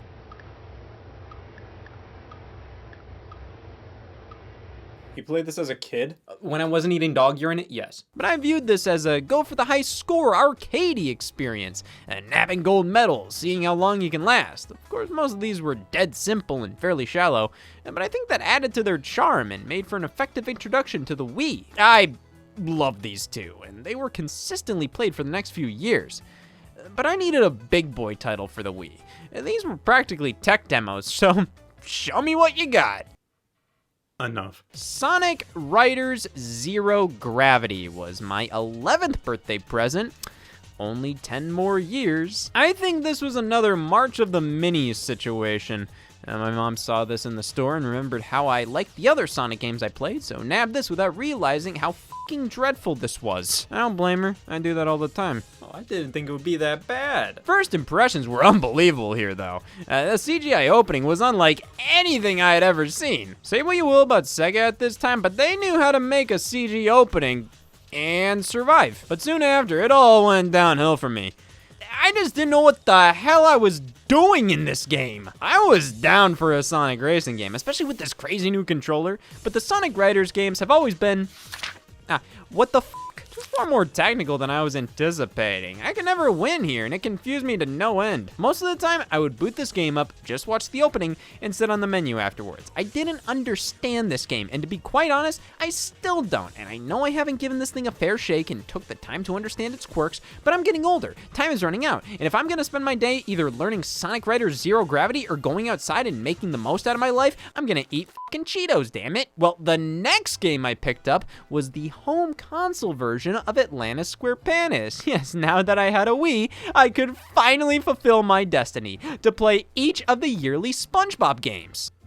Oh my god. I think this was THQ's breaking point with the annual SpongeBob releases. I mean, just the fact this was based on a TV special instead of an original idea made this feel so cheap. This didn't feel like they wanted to make another SpongeBob game. This felt like they scrambled to put one out to meet the quota. The creature from the Krusty Krab developers are back. To do what to me? And we have cutscenes that feel like a throwback to the old SpongeBob PC games I played, which was sorta cool. But then when we enter the game, Wow. this is unacceptable, man. You can tell how little damn time they had to whip something up. There are 14 levels, which are more so minigames, and a third of them are push the button at the right time. Why else would they put this in the game? It's because they didn't have time to give you actual things to do. It's not even like you're doing this to a rhythm like Dance Dance Revolution. You just push the right buttons. The visuals on screen aren't even interesting. It's just characters walking or standing. It's so goddamn embarrassing. The other levels aren't much better. Another third are these first-person rail shooter segments, and then there's the vehicle stages and 2 of these overhead puzzle platforming ones. And none of these are special whatsoever. They feel like they're here because they were the easiest and quickest to develop while maintaining a somewhat high-quality presentation, something at least sort of in line with what you'd expect out of a SpongeBob game visually and audibly. The voice actors are all here. Except for Mr. Krabs, who they oftentimes couldn't get the official voice for in-game, so they'd settle for an impersonator. In Atlantis Square Panis, they don't even do that. They just keep him silent, so he's just jumping around most of the time. But he's a main character here, so he feels more like the group's dog. Like, oh, he's so happy. Look at him. I bought this game one day in June of 2008. I took it home, popped it in, and finished it that same day, which was something I don't remember doing until then. I was shocked. I mean, I still disliked Creature from the Krusty Krab more, but this was obviously a downgrade from that, which is damn impressive. Creature was really ambitious with its core concept. I just think they lost steam as development progressed. It's like they had fun ideas but didn't know how to design the game's levels to actually make them fun. Atlantis Square Panis, on the other hand, man, this was doomed from the start. It's hard to see any passion present here. Most of the gameplay here is DVD menu level interactivity. Creature from the Krusty Krab really frustrated me with how boring it was, but Atlantis Square Panis was just flat out embarrassing. Though this wasn't my last hurrah with Nickelodeon games. Oh, no. Because that same month, one of my relatives got me Nicktoons Attack of the Toy Bots as yet another birthday gift. Okay, so this was the third in the Nicktoons crossover saga. I always wanted these. It was like every kid's dream. What? But that excitement always faded away just a few minutes after you started playing. I tried these out at friends' houses, and they just didn't leave an impression on me.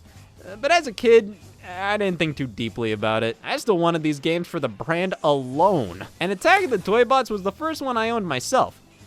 Moving on. Yeah, that's about all I have to say here. This was just boring as hell. The gameplay was as basic as you could get. Just move forward, platform a bit, beat up enemies. It's a sound game if you want to be fair about it. If you don't, this game licked me. Something about the Nicktoons game's crustier graphics and drab environments just made these feel like lower end titles. Even as a kid, it was hard to really care about this one. I got to a point where I didn't know how to progress and I just gave up. Wow. What a lineup! I was so happy to be in the next generation of gaming. Now, thankfully, later that summer, I had some cash and gift cards to blow, and one day at GameStop, I laid my eyes on Super Mario Galaxy. I recalled seeing some commercials here and there, and in those ads and on the box art, the act of flying through space looked exhilarating. And I knew I could depend on Mario to give me a good time, especially after how many mediocre games I started my Wii ownership off with. So just like that, my next game was f***ing amazing! Oh my god, this is the greatest game I've ever played! That's right, you, Quidditch World Cup! The opening was the coolest damn thing I'd ever seen. It's like Mario, but at a whole new level in terms of visuals, music, scope. Every single galaxy was so damn memorable and fun to traverse. Walking around planets, defying gravity was a game changer. The music was incredible. The visuals were the best I'd ever seen at that point. Camella. This turned out to be my favorite game of all time. God, I was so excited when I finally beat it. I ran downstairs to tell my parents before realizing they have no goddamn idea what I was sweaty about. Playing this game just always felt like you were doing something important, like you were experiencing history in the making. It felt substantial. It felt like games that dreams were made of. I had 3 complaints. Back in the day, I thought to myself, what if I wrote a review for Super Mario Galaxy? Complaint number 1, the health meter beeped a lot when you got down to 1. Complaint number 2, the flying wasn't as integral to the game as I had anticipated. It was mostly just in cutscenes, and when you did get full control, it was via a barely utilized power-up super late in the game. Complaint number 3, my foot kinda hurts today. That's all I could muster. As far as I was concerned, this was as perfect as you could get as a video game. It got me deeper into video games than ever before. I would go through Wikipedia just saving all the Mario box arts to our computer. I don't know why. I didn't have an end goal there. I just like doing it. I remember starting to scour websites like IGN this year, reading all the reviews for the latest games. Hell, if there was a video review, I noticed a download button and I put them on blank DVDs for fun to watch them in the car on my portable DVD player, because entertainment is subjective, damn it. And watching those video reviews actually got me interested in my next Wii pickup, Super Smash Bros. Brawl. This game looks spectacular online. I love the concept of punching Pikachu, kicking him, and killing him. Yeah, I wasn't big into Pokemon as a kid. I thought it was stupid, and I wanted to take out that aggression somehow. And I found 2 ways to do it. I saved up the cash needed to nab a copy, and my mom ran me to the nearest Target where, lo and behold, in its Wii section, lied. Okay, so I was met with my worst nightmare that day. No! I've had a wonderful life. Mario Kart Wii was the hottest game out at the time. So hot, it was impossible to find, much like the Wii itself. And right when I was ready to buy another game, that's when we find it. Gosh damn it. My mom ended up making a deal with me. She'd buy Mario Kart, though it'd be my Christmas present. I went, sure. In July. 5 months? How can you expect me to wait 5 months? I can't wait that long. I'll be a completely different person by then. I'll own Lego Batman. Well, that was the price I had to pay in order to ensure I had the game I would trade into GameStop 3 years later. I definitely wanted Smash Bros. More in the moment, as Mario Kart I was mostly interested in due to the Wii wheel included and because everybody wanted it. So, the deal was made. I got Super Smash Bros. Brawl that day alongside ensuring a Mario Kart Wii later down the line. I also got deaf. I didn't have much experience with Smash Brothers at this point. I recall playing about 5 minutes worth of Melee at a friend's house back in like 2005, and like this kid had every game you could ask for. Pac-Man Fever, War of the Whiskers, everything. So in the moment, as everybody was enjoying the hell out of one of the greatest games of all time, I was thinking about the possibilities. It took until Brawl for me to fully understand and appreciate the beauty of Smash Brothers. Though I think if I actually owned Melee, I definitely would have started with that game. Because these games are like video game platforms on video game platforms. You could pop them in even if you weren't in the mood to play Smash Brothers and find something fun to do. Like in Brawl, you could browse the history of games Nintendo's published, play the coin launcher game to collect trophies, stickers, hell, just go for a high score. You could dick around in Stage Builder, which was a blast. Create sticker albums, watch videos, listen to music, play demos of classic Nintendo games, and that's without mentioning the actual game here. Super Smash Bros. Brawl was electrifying to play. One of those games where everything just sticks with you. The custom sound coming from the Wii remote when picking a character, the joy on my face when discovering Special Brawl, trying to make the worst playing match imaginable, all the incredible stages. I loved PictoChat, WarioWare, Mario Circuit, Skyworld, Mario Brothers, the amazingly detailed visuals, incredible music spanning dozens of franchises, and of course, the teen rating. So adult, I may as well have been watching porn. You may notice I'm not talking much about the game itself. I was bad. I thought this game was damn fun, but I was not optimally playing it. I was using a Wii remote on its side. I was oftentimes picking Mario, would hit the A button, he would grow, and I thought that was some kind of attack I wasn't landing properly. It was a taunt, but how would I know that back then? It's not like I would take the instruction manual on bathroom trips sometimes. Or so regularly. I also had no clue how to set up matches with computer players. Firstly, I just assumed that group button, that ain't for me. I'm by myself, there's nothing for me in there. But when I actually decided to enter it and hopped on over to that character select screen, I had no damn clue I could select CPU players. I was sitting on this for minutes. Then I didn't understand why jump was up. I thought, well, it has to be one of these buttons here. So I went into the controller customization options and definitely played a good chunk of this game without one of my attacks. But I powered through and was eventually able to unlock all the characters by beating the single player campaign, the Subspace Emissary. After that, Brawl was reliable. A game I could always pop in and have an incredible time with no matter what. Whether it involved fighting or not. This was one of my favorite games. And even though subsequent Smash titles eclipsed this one, You hand me Brawl, and I'm gonna have a blast. Now, just because the past 2 games I picked up were legitimate titles, that doesn't mean I wasn't past my bullshit phase. Back in 2008, you couldn't watch TV without getting carnival games crammed down your gullet. To be fair though, this sounded and looked pretty damn fun. I mean, Wii Sports really set the standard for what I expected out of these types of games. And if that can make bowling as great as it was, imagine what carnival games could do. I'd have a full-blown carnival in my house at all times, and wouldn't you know, it delivered. Oh, that's vomit. Yeah, this wasn't as cool as I had hoped. All these games were just so basic and bland. They were all over in like 30 seconds, and all you got for beating them were prizes that did nothing. So they're carnival games. Okay, so playing this game nowadays, I have a lot more respect for it.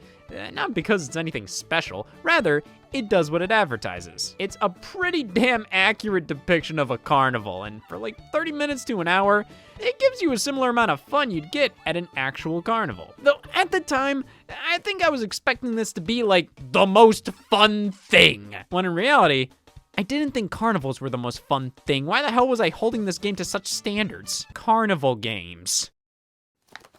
What? Another game I got that first year of Wii ownership was Smarty Pants. Parents got me this one. It's a trivia game.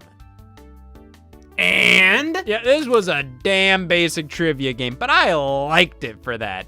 The presentation and accessibility were rock solid. No big loading times, easy to jump right in. I have never found a trivia game to outfine this one, because this one was perfectly fine. This is still usually my pick when a trivia game is requested. It does the job and it does it well. But my next pick would be... I have a certain reputation in the trivia game community. One day at Toys R Us, I had just enough cash to pick up a new game, okay? I swear this was where I gave up on SpongeBob. Not the past 8 times, no, this was the one. SpongeBob SquarePants featuring Nicktoons Glops of Doom. All right, so I assume THQ wanted to stick to a yearly SpongeBob game on consoles, but just didn't have one ready for 2008, though they had the next Nicktoons game, which, hey, title it this way. We get our SpongeBob game, and the Nicktoons game has a chance of selling well. Because I think around this time, the concept of being a Nicktoon wasn't as lucrative as it once was. I mean, no, every character not from SpongeBob on this cover, their show was already over by this point. But even as a kid, I caught on to what THQ was trying to do with the titling here. And I think that's mostly why I was interested in picking it up. I wanted to see if it's just another goddamn Nicktoons game. Yeah, I didn't give a damn about this one. Much like Attack of the Toy Bots, it just wasn't interesting. Like, what, do you want to play this? Globs of Doom? Doom Globs? This is it, I was done. I was over trying to play the yearly SpongeBob game. I played real games now. Remember the Scholastic book catalogs you get in school where you could order stuff to then receive in a big old bag by your teacher like months later? Oh, they would always have like 3 video games for purchase in these. One was actually a PC game titled Video Game Tycoon that promised to give you the ability to make your own games and burn them onto a blank DVD. Now that was a dream come true, so I bought that. Didn't work on my computer. I also saw a 4-game multi-pack for Battleship, Connect 4, Sorry, and Trouble on the DS. Didn't care for this one. I think I got this for 2 reasons. One, I technically bought it in school. That's pretty badass, man. That's like smoking a cigarette in front of a puppy. 2, having 4 popular board games on DS felt like a no-brainer. These games were timeless classics, so no matter what, I would have instant, accessible fun with this cartridge. Yeah, the concept of having these games on the go sells this pack a lot better than the game itself. It's just kind of boring. But that wasn't the last game I picked up via the catalog throughout my middle school years, because at one point, they were offering Mario and Sonic at the Olympic Games for Wii. Wow, that's an actual video game, not something for PC, not Trouble. This was a game I wanted regardless of it being from a catalog or not, but it definitely helped. So yes, I ended up getting this one in school. I ran home to play, and by God, it was okay. With my track record, that's a miracle. I may not have been around for the Mario and Sonic rivalry of the 90s, but I could always tell something was up between these two. So to see these 2 icons come together for a game, it was incredibly exciting. Though I already saw that happen in Smash Brothers, so what could this really do to swoon me? Fair. I had some fun with this one, though it was very shallow. Like, I can only ever play for 30 minutes straight without getting bored. But those 30 minutes? Wow! It was enjoyable to an extent, but I think that was mostly due to the gimmick of this being a bunch of Mario and Sonic characters. And I didn't even experience that enough because you could play as your Mii in the game. And I took any opportunity to play as my Mii. Because what's cooler than Vector the Crocodile standing right next to him? I think my main issue with Mario and Sonic is how most of these mini games don't feel like great uses of the Wii Remote. And instead, they feel like games that were designed around mashing buttons translated over to motion control. And then when you're done with a game, the last thing I'm thinking is, let's do that again. It's fun for a bit, but definitely overstates its welcome pretty quickly. With the Wii taking up most of my video game energy in 2008, I think I definitely needed to show my DS I still cared about it. And you must be saying, but Scott, what more could you do? You know what? You got a point, but I'll spoil it anyways, because when I was on the school bus one day, I saw somebody playing a full 3D Mario game on their DS. Oh my God. What was this? I didn't know this was a thing. I heard about New Super Mario Brothers, but this was like that game on Nintendo 64 I saw my cousins play. Damn it. Bugs Life. After doing a bit of research and actually seeing this at Target, I knew it was Super Mario 64 DS. I absolutely had to have this. I mean, I had already dreamed of playing console and PC games on the go, so to have this game that I only ever imagined as a console game on a road trip, it was magical. I remember seeing this fake leak for Super Mario Galaxy DS on YouTube and damn near went, holy shit. The idea of playing a 3D Mario portably, it was finally realized with this. And to be honest, I think Mario 64 DS stuck the landing for the most part. This was basically everything I could have asked for here. It was Super Mario 64 on the DS. Now, it does have its fair share of issues, which through the eyes of an 11-year-old, oh wow. Major problems in the game, like the lack of an analog stick and strange changes from the original, don't affect a child who doesn't understand how games can be better sometimes. You just suck it up, power through, and learn to live with it. I played this thing so much. I mean, why wouldn't I? It's a full 3D Mario in the palm of my hands. I definitely have always wanted to talk about this on its own for a while, so I'll stop for the most part there. But I can't finish without mentioning why this game was even good to begin with. The mini games, baby. This is where I learned what kind of gamer I really am.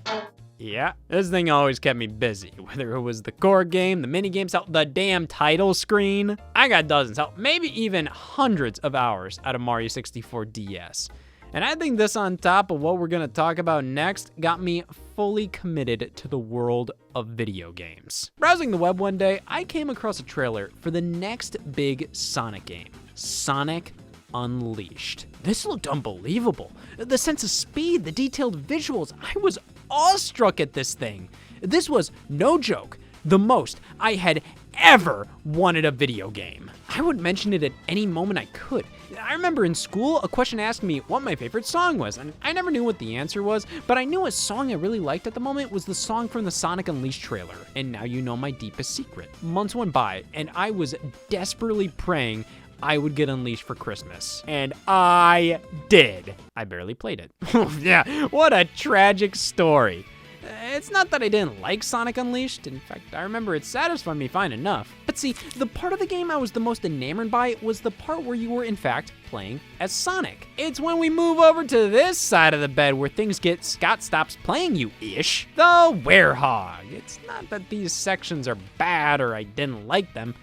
They just weren't what I wanted to play here. It's like if you were forced to do a crossword puzzle between Mario Kart races. It's not like they're bad puzzles, just why are they here? I remember thinking the daytime stages were a ton of fun, while the nighttime stages, I was just doing them to get to the next daytime stage, and because they made up half the levels in the game, it definitely got me to stop playing before I really wanted to.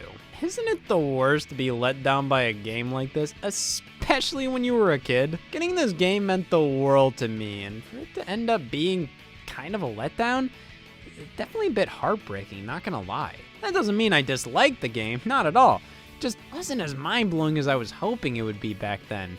Which might also be because the trailers all showcased the Xbox 360 version of the game. Well, either way, I was incredibly happy to finally get this alongside a game I was waiting for nearly half a year. It was finally time to experience Mario Kart Wii.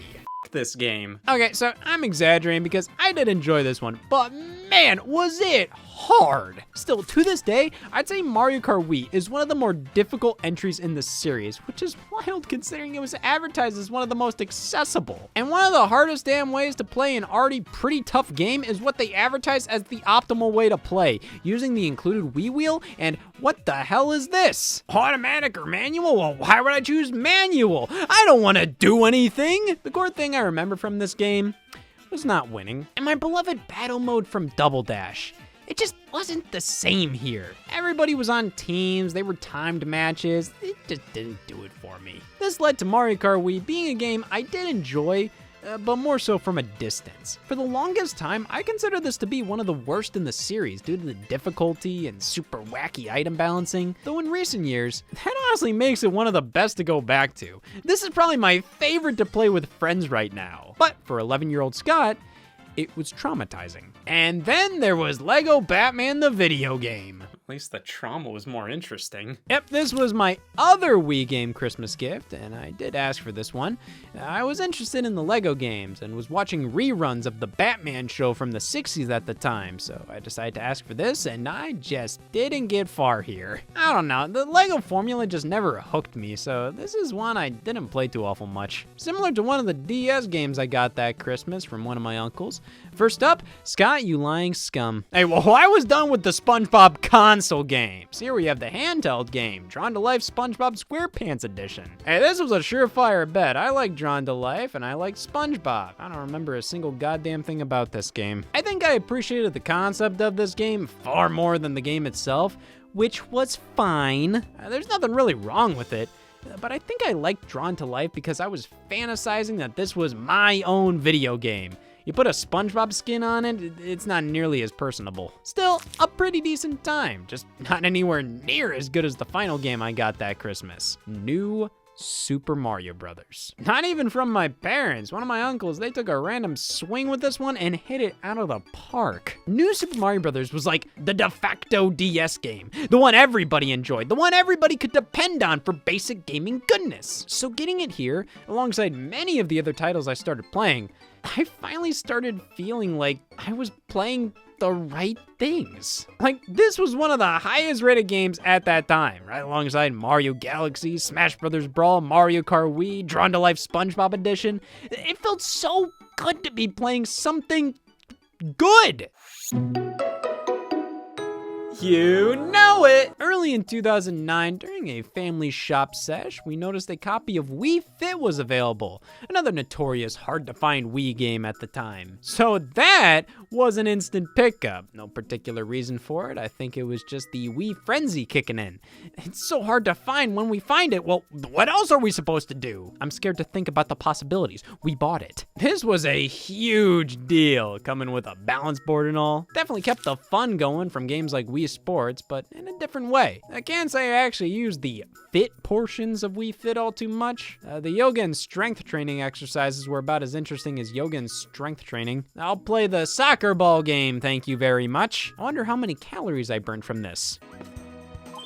Too many. Oddly enough though, I think my favorite game here was running. Yeah, I thought it was so cool. You could put the remote in your pocket, jog in place, and the game would read everything fairly accurately. I really enjoyed my time with Wii Fit, enough to warrant lugging the balance board around to families' houses when I'd want to plug in the Wii to show others. Christ, Scott, just bring Wii Sports, that's all they need. Come February 2009, I'm not sure what warranted this, but my mom got me a Valentine's Day gift because, could you tell, I earned one. I guess she caught this for a good price because I got My Sims Kingdom. Never asked for this, nor did I usually get Valentine's Day gifts, so this was concerning. But hey, I got a new game, so I didn't think twice about it, and My Sims was something I had definitely seen advertised, and honestly, most of the time, if a game was heavily marketed for Wii, it usually entered my wish list. Whoa, Mushroom Men the Spore Wars? Oh man, I want that, they told me. And while the original My Sims may have been on my wish list for that reason, I'm pretty happy my mom picked up this one instead because good lord is this okay. Basically, it's a life sim game, but with a story and objectives. You can build stuff to go around the world and make everybody's life in the kingdom as a whole better. I really liked how you could treat this as a basic sim game and build your house, decorate it, and leave it at that.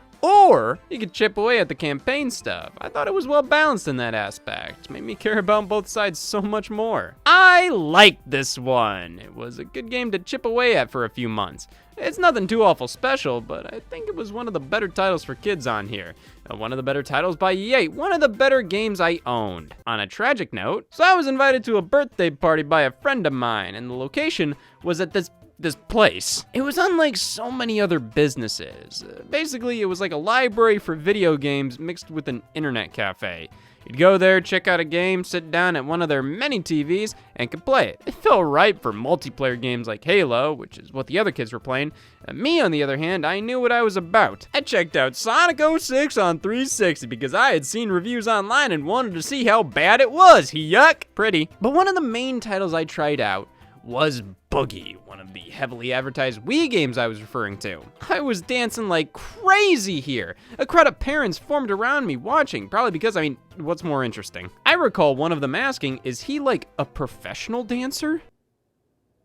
Buddy, I remember I didn't even pass the stage I was playing. But I think that was enough of an ego boost where I thought, wow, this must be my calling in life, to own Boogie. Things are feeling good by this point. I had multiple reasons to live. Now, another game I played here was WarioWare Smooth Moves, which I just had a flat out great time with. So for the next few months, my main goal was to own both of these titles for myself, which I eventually did. First up, WarioWare. Honestly, one of my favorite Wii games. It made me fucking cry. This part right here, facing off against the swordsman, oh my God, not only did this take me hours to nail, but every time I'd fail, I had to play through all the microgames before again, and oh, here comes the boss, and there goes my sanity. I was generally able to keep my cool as a youngin', but everybody has an emotional breakdown at some point. There's nothing to be ashamed of there, and now there is. But I eventually beat the game. The hour-and-a-half long game. I did it. I beat it, I persevered, but like other WarioWares, it was definitely meant to be replayed, and replay it, I did. I found this to be one of the best showcases for the Wii Remote. The amount of incredible ideas in here is unbelievable.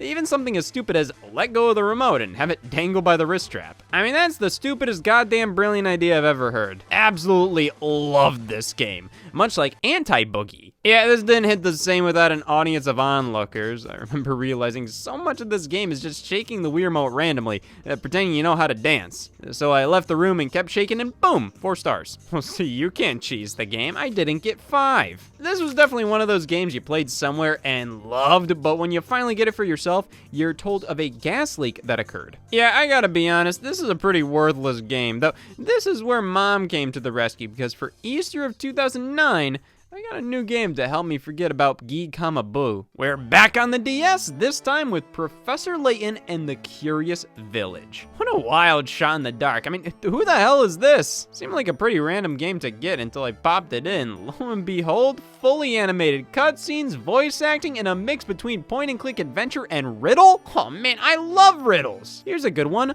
Why? Professor Layton was incredibly solid, something my mom and I actually played together a bit considering the puzzles in the game were general brain teasers. You just had to think about them for a second rather than have good hand-eye coordination. And I thought the production values were crazy impressive for a DS title and a new franchise like this. I had a great time with Curious Village, one of the DS's definitive games in my opinion, which is partially why I didn't get a ton more for the handheld after this. Yeah, this was pretty much it for my DS collection. We have a few more I picked up later, but for the most part, this was it. Was it good for you? But that didn't mean I wasn't invested into the DS life. Oh, no. Because in April of 2009, I upgraded to a black Nintendo DSi after reading about it in my newly subscribed to Nintendo Power magazine. A DS with 2 cameras? Well, that's just flat out productive. Think of everything I can accomplish with cameras on my DS. Think of all the things I can do with this redesign. Like not play my Game Boy Advance games. Oh, yeah. Here. Yeah, not an ideal purchase looking back at this. I saved up my cash for months for this thing. the DS with a camera. Traded in my DS Lite and Game Boy Advance games to afford this, when it's just another DS with a huge feature removed. But the new inclusions more than made that up to me at the time. I loved having all these fun applications preloaded on the system. That made it so then no matter what games I brought on a road trip, there was always Nintendo DSi sound to fall back on. And hey, the Nintendo DS browser was included on the system for free now. Oh my god, that's so cool! Many DSi features like this obviously required Wi-Fi connectivity though, which we still didn't have. Though we got this unofficial Ethernet adapter for the Wii at Circuit City around the time, and this was when I started to dive into video game history with the Wii Shop channel. 2,000 Wii Points cards became bargaining chips for me as I'd beg my parents for them. These were 20 bucks a pop, so I felt they were at reasonable prices to barter for. I'll trade you a month's worth of dog shit cleanup for a $20 gift card, thank you, suckers. But I would get these every now and then and splurge on a few NES games, specifically those I had at my grandma's house, which were amazing to finally own. Sometimes SNES, N64, or new WiiWare releases were scooped up, making it so realistically, I was set for life on my Wii. There was no reason to get anything else. No reason. For my 12th birthday, I asked for Wii Music, I got Wii Music. It was like asking for somebody to stab you and they shoot you instead. I was keen on owning every Wii series game at the time, as you are before you buy Wii Music. Plus, I played trombone in middle school, so it's almost like this was a perfect match. Oh my god, you're a murderer, he's a victim. It's perfect! So I knew of this game's reputation at the time, though I was willing to give it a chance because, well, it's Nintendo. They get me. And to be quite honest, I had some fun with Wii Music as a silly little toy. It felt sort of like a fleshed out boogie. Something that's more akin to a noisemaker than anything else. But unlike other noisemakers, this one had pizzazz. I love the ability to make your own music video and design your own album cover, the never-ending supply of instruments to test out, and the mini-games which made Wii Music an actual video game. Because for the most part, it's just shake controllers, make song. And I get why they did this, to bring the joy of making music to those who don't know how to play any instruments, and who knows, maybe it'll inspire them to learn one. I stopped playing trombone 2 years later. I was far more keen on playing Big Brain Academy Wii Degree, another title I got for my birthday. While I never had any of these brain training games on DS, I had this Wii adaptation which did more than enough for the old noggin. A little too late. The main mode I played here was multiplayer. I mean, it's seriously genius to turn brain games into a competition to see who can solve the most or solve them the quickest. That'll get you to think. My mom and I played this one quite a bit together, which, once again, made me really happy to be playing a multiplayer game with my parents that they understood and also had fun with. Let's add the negative effect to this in Photoshop. The iconic 3 other games I got from my extended family for my birthday: Rayman Raving Rabbids TV Party, Thrillville Off the Rails, and Are You Smarter Than a 5th Grader? Make the Grade. Thrillville, I saw my friend playing the original on his PS2, and I remember he bragged about it saying, "You can kiss girls in the game." Ended up thinking that was pretty much all you did in this, so instead of managing a theme park, I mostly played this as a dating sim. Which just completely made this game irrelevant. Rayman Raving Rabbids TV Party. Everybody knew of the Rabbids games on Wii back then, but this was the only one I owned and played. And it was just sort of there. I didn't love it, didn't hate it. I think I was most interested in the Wii Balance Board support. Getting to use that outside of Wii Fit now, that was the dream. Turns out, didn't need Rabbids for that. Then there was Make the Grade, which I didn't like because I couldn't use the pointer to select answers. What's that I have, you ask? Oh, it's just standards. Not the most prolific lot of Wii titles. I was grateful nonetheless, but I had bigger fish to fry later that summer. 2009 was the first year I recall looking into anything related to E3. I think on a whim, I decided to look up Mario games on Wikipedia and found the page for New Super Mario Bros. Wii the day it was announced. I guess I just have a sixth sense telling me whenever Wikipedia is edited. I would not wish this hell upon anybody. But that was how I discovered a sequel to my beloved Wii Sports was releasing in July. Wii Sports Resort. The next time I was at GameStop, I traded in a few games, and the cashier mentioned I could put that money towards a pre-order for a game I was interested in. Well, how convenient! I just started looking forward to future game releases. $20 towards Wii Sports Resort, please! Then when it came to release day, I was at a different GameStop. I thought the money I put down could be transferred to a different store. It couldn't. I couldn't help myself. I bought the game anyways, and told my mom I still had money down at another store. She was frustrated with me, and while my relationship with my mother has never been the same, it was all worth it to play bowling early. Wii Sports Resort was awesome. I particularly loved swordplay and island flyover. Hell, even the opening. It was strangely cinematic for a Wii series game, but I wasn't complaining. My parents were, though. This wasn't nearly as intuitive or accessible as the original Wii Sports.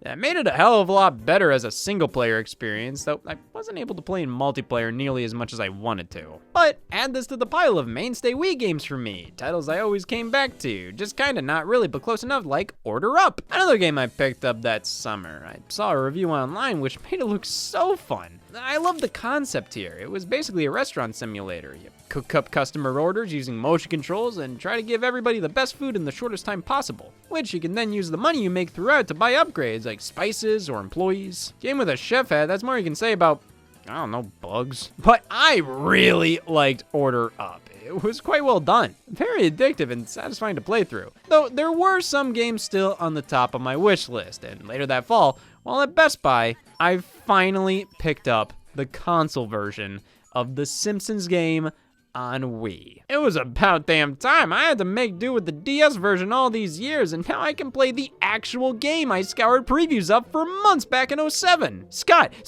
how does it feel to finally own the Simpsons game on console now? I own the Simpsons game on console now. Yeah, this one wasn't anything incredible, though I still admire it a lot. It is a bit of a Sonic Unleashed situation where all the trailers showcase the gorgeous HD versions, and on Wii, I mean, they don't look bad, just not nearly as striking. So presentation-wise, this is still quite solid.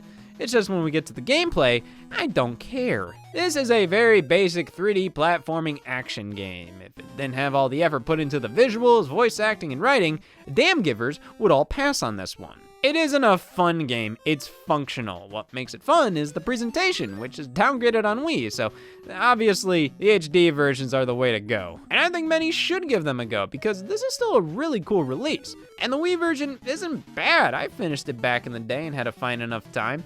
It just wasn't something I really ever cared about for the gameplay, which is unfortunate because the character's special abilities are all really cool in concept, but they just aren't utilized in fun ways. Solid 6.5 out of 10 kind of game right here, with 5 out of 10 gameplay and 8 out of 10 presentation. And 10 out of 10 not being Game Party 2. Christmas of 09, I opened up my one game-shaped gift to reveal, Oh man, I wanted a game. my parents definitely just saw this for cheap and picked it up because that was the Game Party series shtick. Each title was generally around $19.99 brand new and preyed upon those who wanted another Wii Sports or Wii Play. I mean, just having official Wii remotes on the cover was enough to make this seem like another quality official title. I don't blame them for picking this up. I blame society. I mean, to be fair, I don't think this game is as bad as most reviews made it out to be. It's not great, but it is as advertised. The controls work, it's quick to get into the games. I mean, you can get by with this. It's fine for a night of harmless, mindless fun. Rating it as low as Molluscum, I have to ask why. I played this a few times, but I knew its deal. I was very aware of what this game was, and while I thought it was okay, it was obviously just kind of a filler game in the collection. But then, we had my mom's side of the family's Christmas to go to, and there we had a system where you draw names from a hat a month prior. You'd get one person you had to get a gift for, and who got my name? My cousin's boyfriend, and you generally expect something around the $20 range. Maybe at most a DS game, generally something like a console game. I'd only get those from my parents or on my birthday. But from somebody who wasn't even a blood relative, I assume I'd just open it and say, "What the fuck?" Yeah, a brand new Wii game, and not just that, the Wii game for that holiday. This game was only a month old at that point. This was $50. That was the craziest thing at the time. I would have never guessed getting this at that moment from him, but I was very grateful. That was an awesome moment. New Super Mario Bros. Wii was so exciting to play. First thing I did when I ran home. And yeah, I had a blast with this. I never made it past the second world, but I loved it. I remember being disappointed the Mega Mushroom power-up from the DS game didn't show up here. Of course, now, I couldn't care less about that thing, but back then, as a kid, it was just damn cool to be so big. Why couldn't it be in the Wii one? Instead, we have the propeller suit, which was still pretty sweet. Mario games can always just create variants of flying power-ups, and it's an easy crowd pleaser. Since for some reason, I just couldn't beat World 2, I definitely tried to whip this game out for multiplayer whenever I could, since that was the big jaw-dropping feature. One problem, Scott was an only child and didn't have many friends willing to play games like this with him. So whenever my 4-year-old cousin was around, boom, try to get him to play with me, even though he would throw a tantrum when he was player 2 on the Wii remotes and had no idea what he was doing. So at the end of the day, I always felt like I didn't get enough out of this game. Moving into 2010, around the springtime, Nintendo Power detailed a new title, allowing you to create your very own games. That being WarioWare DIY. Hey, I liked WarioWare on the Wii, and now I can create my own little micro games? That sounds awesome. I always really wanted something like this. But it just felt like every game that promised to let your imagination go wild would end up being the most limiting thing imaginable. Oh my god, I can't wait to make my own level. I can make this work. The second I had enough cash, this was mine. One of my first DS games in a good long while. And oh my god, this was it. This was the game I was waiting for.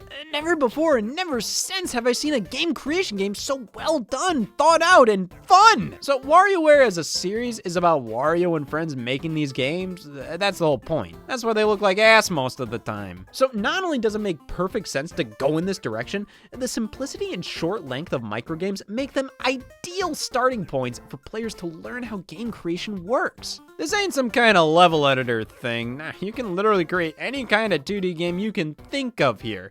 Which does mean this isn't something you just hop into and start making. There are extensive tutorials on how to design a game. But I think that's a necessary hurdle to cross. This game helps you appreciate everything that goes into even the smallest microgames. And if you want the freedom to create whatever you want, you're gonna have to earn the knowledge on how to do it. But once I got through the tutorials, this was my go-to DS game from there on out. Not only was it so damn cool to make my own 5-second long games and make them whatever I want, not being held back by the limitations of games like Drawn to Life, but I could also play this as a typical WarioWare game. They had a bunch of pre-made micro games in here, all designed within DIY, so you could take these and edit them however you like, or pop the hood open to get some inspiration for your next game. There's a music maker, comic maker, you can upload your games online, download others. This is perfect for what it is. I ended up downloading the companion title on the Wii Shop channel, WarioWare DIY Showcase, where you can send your games to the console and play them on the big screen, which thankfully means I still have most of my creations.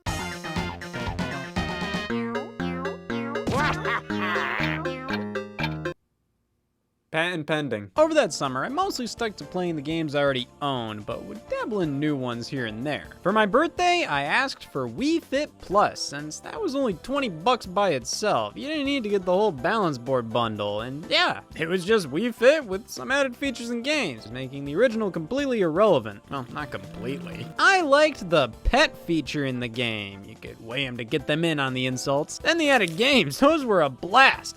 I specifically was excited for the obstacle course, since Nintendo advertised it as experiencing what Mario does on the daily. So this is what it's like to have facial hair. A title I picked up later on with some gift cards was Seen It, Bright Lights, Big Screen. Oh boy, yeah, movie trivia that uses the same control scheme as Are You Smarter Than a 5th Grader? My fucking Scott doesn't like that gland. Now, these days, I don't care. Back then, I just thought if you're making a trivia game on Wii, you gotta have the pointer controls. I mean, why wouldn't you? Of course, now I realize this allows you to hide your answer from the other player, but back then, I didn't care. I knew what side of history I was on. This was based on the board game series, which I really liked back then, mostly just because it was played alongside a DVD. I hadn't seen 80% of the movies they were talking about here. I just liked the gimmick. And seeing it on Wii replaces that gimmick with something far more practical and logical. Didn't play this much. But then, one fateful day at GameStop, I traded in a few of my titles to nab some in return. First up, Animal Crossing City Folk. I knew this was one of Nintendo's key titles, but man, I didn't know what to do here. Honestly, I only played this one for about 20 minutes. I had no clue what I was doing. Relapsing. Okay, damn it, one last time, and I had a good reason. SpongeBob's Truth or Square. I picked this up used at GameStop, and why did I do that? Because this was developed by Heavy Iron Studios, the same people who made Battle for Bikini Bottom and the movie game. Oh my god, my childhood! Oh my god, my childhood! I was definitely willing to hop back on the SpongeBob game train for this one. I mean, all I really wanted from the last few was another title that impressed me like with what Heavy Iron did. And with Heavy Iron back, I was finally impressed again. Impressed as to how they didn't do do that? Okay, so Truth or Square, much like Atlanta Square Panis, was based on a TV special. I don't like that. I think it's cheap, especially considering this has like 2% in common with that episode. They're largely different, though that's probably a good thing considering the special was about the gang getting stuck in the vents of the Krusty Krab. Oh boy, I can't wait to use the C button on that. The game instead is about looking back at various memories throughout the show, which is definitely a fun concept, though there's no real feeling of adventure here like in previous games. It's just a handful of stages loosely based on old SpongeBob episodes, and most of them are aesthetically the same as what we saw in Battle for Bikini Bottom, which is pretty much what the whole game feels like, though now we have a way better character animation. But all the music here is ripped directly from those old Heavy Iron titles, or just stock music from the show. We have robots as the main enemies again. This game honestly feels like a soulless repeat of what came before. And that's not even considering the gameplay now. It's just so bland. These levels are unbelievably straightforward. You just keep moving in one direction, defeat all the enemies, hit all the switches. That's it. The camera is a little too close and annoying now, and your moveset isn't nearly as fluid and versatile as previously. This isn't a bad game. It's far better than Creature from the Krusty Krab, Atlanta Square Panis, Globs of Doom, all of those. It's pretty high quality, all things considered. But I feel the Battle for Bikini Bottom and the movie game could stand on their own as solid games. Well, this one kind of just feels like they said, F it, it's for kids. Yep, they didn't get far in this one. I kind of just wanted to try it for old time's sake, you know, back when I was 11. But 13-year-old Scott had bigger fish to fry. He was too old for this SpongeBob junk and was ready for something bolder, bigger, more mature. Damn, I'm 13 acting like I'm 14. Later that year, I picked up Wii Party, another Wii series game, you know the drill. Was able to play this with my parents a bit, and they understood it fine enough. You know, the best thing here was the hide and hunt mode, where you hide the Wii remote somewhere in the actual living room with the others trying to find it as it's playing sounds out of the speaker. One of the most clever uses of the controller, honestly. I love that so much. And the game overall, I liked it fine enough, though it being a party game pretty much left it to be played exclusively with others, which, if you haven't noticed, I barely draw anybody else. So why not a single player game to keep me busy? I really enjoyed My Sims Kingdom, so hey, why not? My Sims Agents. 2009 was a prolific year for the My Sims franchise, as they released 3 separate games both on Wii and DS. A little bit of something for everyone. Bad games, good games, bad games. Agents is actually a pretty solid experience, not really like Kingdom at all. Downplaying the creation elements and more so going for a linear single-player story where you're trying to solve mysteries. I appreciate the quality here, but I really didn't play this as much as My Sims Kingdom. Man, I'm really striking out hard with a lot of these games. It's been a while since I've gotten something I played relentlessly. So, later that Christmas, The streak continued. yes, Jeopardy for Wii. My parents loved the game show, and this was heavily advertised alongside Wheel of Fortune that holiday season. See, the idea of playing Jeopardy at home is fun until you actually play Jeopardy at home. I also got Attack of the Movies 3D. Man, I don't know. This was a random get here, and it's just a basic rail shooter, but it comes with 4 pairs of 3D glasses. Point 1.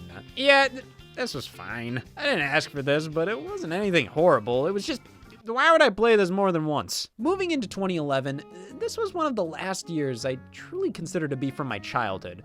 Even though I was a teenager at the time, I mean, come on. Is a 13-year-old really a teenager, or is it just an old-ass kid? By 2013, I had a job. I was saving my money and started collecting this garbage, so this was the end of an era, in more ways than one. I was definitely becoming envious of the other kids at school with Xbox 360s and PlayStation 3s, as everybody was talking about Call of Duty and not giving a damn about the Wii anymore, and I just couldn't contribute anything to that conversation. But I damn well tried, with most of the games I picked up this year being multi-platform titles. First up, You Don't Know Jack. And now we wait. I watched reviews of this game and thought it looked really quirky and fun. Basically a trivia game that mostly asks legitimate questions phrased in absurd ways that generally pokes fun at pop culture. God damn it. Okay, I was willing to look past it for this game because I thought You Don't Know Jack was really unique. One of the coolest trivia games out there. Yeah, I said it. Keeping up with my multi-plat kick, you may have noticed I never owned a Guitar Hero or Rock Band title, which were huge around this time. To that I say, Yep. I I tried a little bit of Band Hero at a friend's place, but I think these sets just seemed too expensive. I didn't bother to even ask. However, one day at Best Buy, I noticed a DJ Hero set on clearance for only 20 bucks. I mean, why not? I can finally own a Guitar Hero title now. Just felt like a massive box I needed to check, so I was happy to add this to the collection. As cool as the peripheral was, I only played this once or twice. I mean, it just didn't interest me a whole lot. I'm sorry, I was adapting to the new climate. If I'm going to relate to my fellow classmates, I'm gonna need to get into those newfangled first-person shooters. One Wii Zapper, please. One day at GameStop, I was about to buy a Wii Zapper and a used copy of The Conduit. Though my mom came in as the cashier was trying to get me to buy a used Wii Zapper instead, and she didn't know any better and egged me on to do it. I didn't want it used because I wanted to get the game the new copy came bundled with. Yeah, so that was another trip to return this and get the one I wanted. But I probably could have just found Link's crossbow training used for $2 by itself at GameStop, which I definitely would have preferred because the Wii Zapper, I did not like this thing. Oh, wow, what the hell, Scott? What do you like? I like bitchin'. I would just play the included game without it, which was a blast. Link's crossbow training is incredibly fun. It's short, but very addictive. The Conduit, I played for 30 minutes. I was busy. I was really struggling with these first-person games, but to be fair, I wasn't playing the right ones. My 13th birthday, I decided to take the plunge and ask my parents for an M-rated game. Like the first attempt went well. Now, I asked for Call of Duty Black Ops, and I think they were okay with it considering they heard how so many young kids were playing it on their Xbox 360s. Wasn't gonna stop me. The Wii version of Black Ops is still Black Ops at the end of the day. It sure is, Scott. It sure is. Yeah, I mean, this was serviceable. It gave me a Call of Duty experience, especially with a Classic Controller Pro I picked up, but it was just too damn hard to get good here. Everybody else playing online were 1,000 times better than me, and I didn't get far in the campaign. You know what? It. I'm going back to my roots, man. I call wind of a new Wii series game releasing, a sequel to Wii Play, also bundled with a Wii Remote, this one including Motion Plus built in. You guys are mean. I really enjoyed this one. Lots of fun ideas, though it definitely didn't leave the same impact as any of the other Wii titles. As much as I like these colorful, simple Nintendo games, I knew something still had to change. The Call of Duty was a bit too advanced for me at the moment, so I decided to wean myself on a non-Conduit Wii exclusive first-person shooter, that being a used copy of GoldenEye 007. And I officially discovered another of my all-time favorites. GoldenEye on Wii was phenomenal. Being designed specifically for the platform allowed it to take advantage of the lower-end system rather than just make it work like what Black Ops did. It felt perfect here. The first-person shooter I ever got into and beat, and even afterwards I kept with it as an online multiplayer game to play whenever. I seriously loved this game. So much I bought the DS version when I saw it used at GameStop. We all express love in different ways. And that's a good place to end. I mean, I could keep going and going to when I got my Nintendo 3DS, my Xbox 360, the rotten PlayStation 2 I found at a garage sale, the Gunstringer for Kinect. But those all occurred in what I'd consider to be my teenage years, when I had more power and choice as to what games I played. And while that freedom was pretty sweet, you just don't have the same memories and connections to those games as you did when you were playing pure garbage and didn't know it. My childhood game collection was not perfect whatsoever. If I knew what I did now, I could replace 90% of the games I owned. Not this one though, Negative Reinforcement. But even if I could replace them, I wouldn't. As lame as some of these games are, they helped form who I am today. They mean a lot to me, even if I did forget some of them, even if I'll never play them again. They remind me of a time where possibilities were endless, when I could look past the flaws of anything and still have a great time. Which is something that gets harder and harder to do with age. That's why your childhood is important. You can't take it for granted. And while we do all have to eventually grow up, it's okay to look back and reminisce sometimes. Think about what you liked back then, why you liked it, what made you happy, what you played all the time, because it can make you rediscover what makes you, you. That's why I'm proud of my childhood game collection. As stupid as these games could be, as basic as they were mine, much like my childhood itself. Everybody has different experiences. Just because I didn't play many Game of the Years or own much more than just Nintendo consoles and licensed E-rated games, well, if I regurgitated your childhood right back to you, that would be plagiarism. And boring! I mean, damn it! I just want to scream to the world, hey all, Scott here. I owned Cars the video game, and I may get arrested for disruptive behavior, but at least I was me while doing it. Which would not bode well for me in court.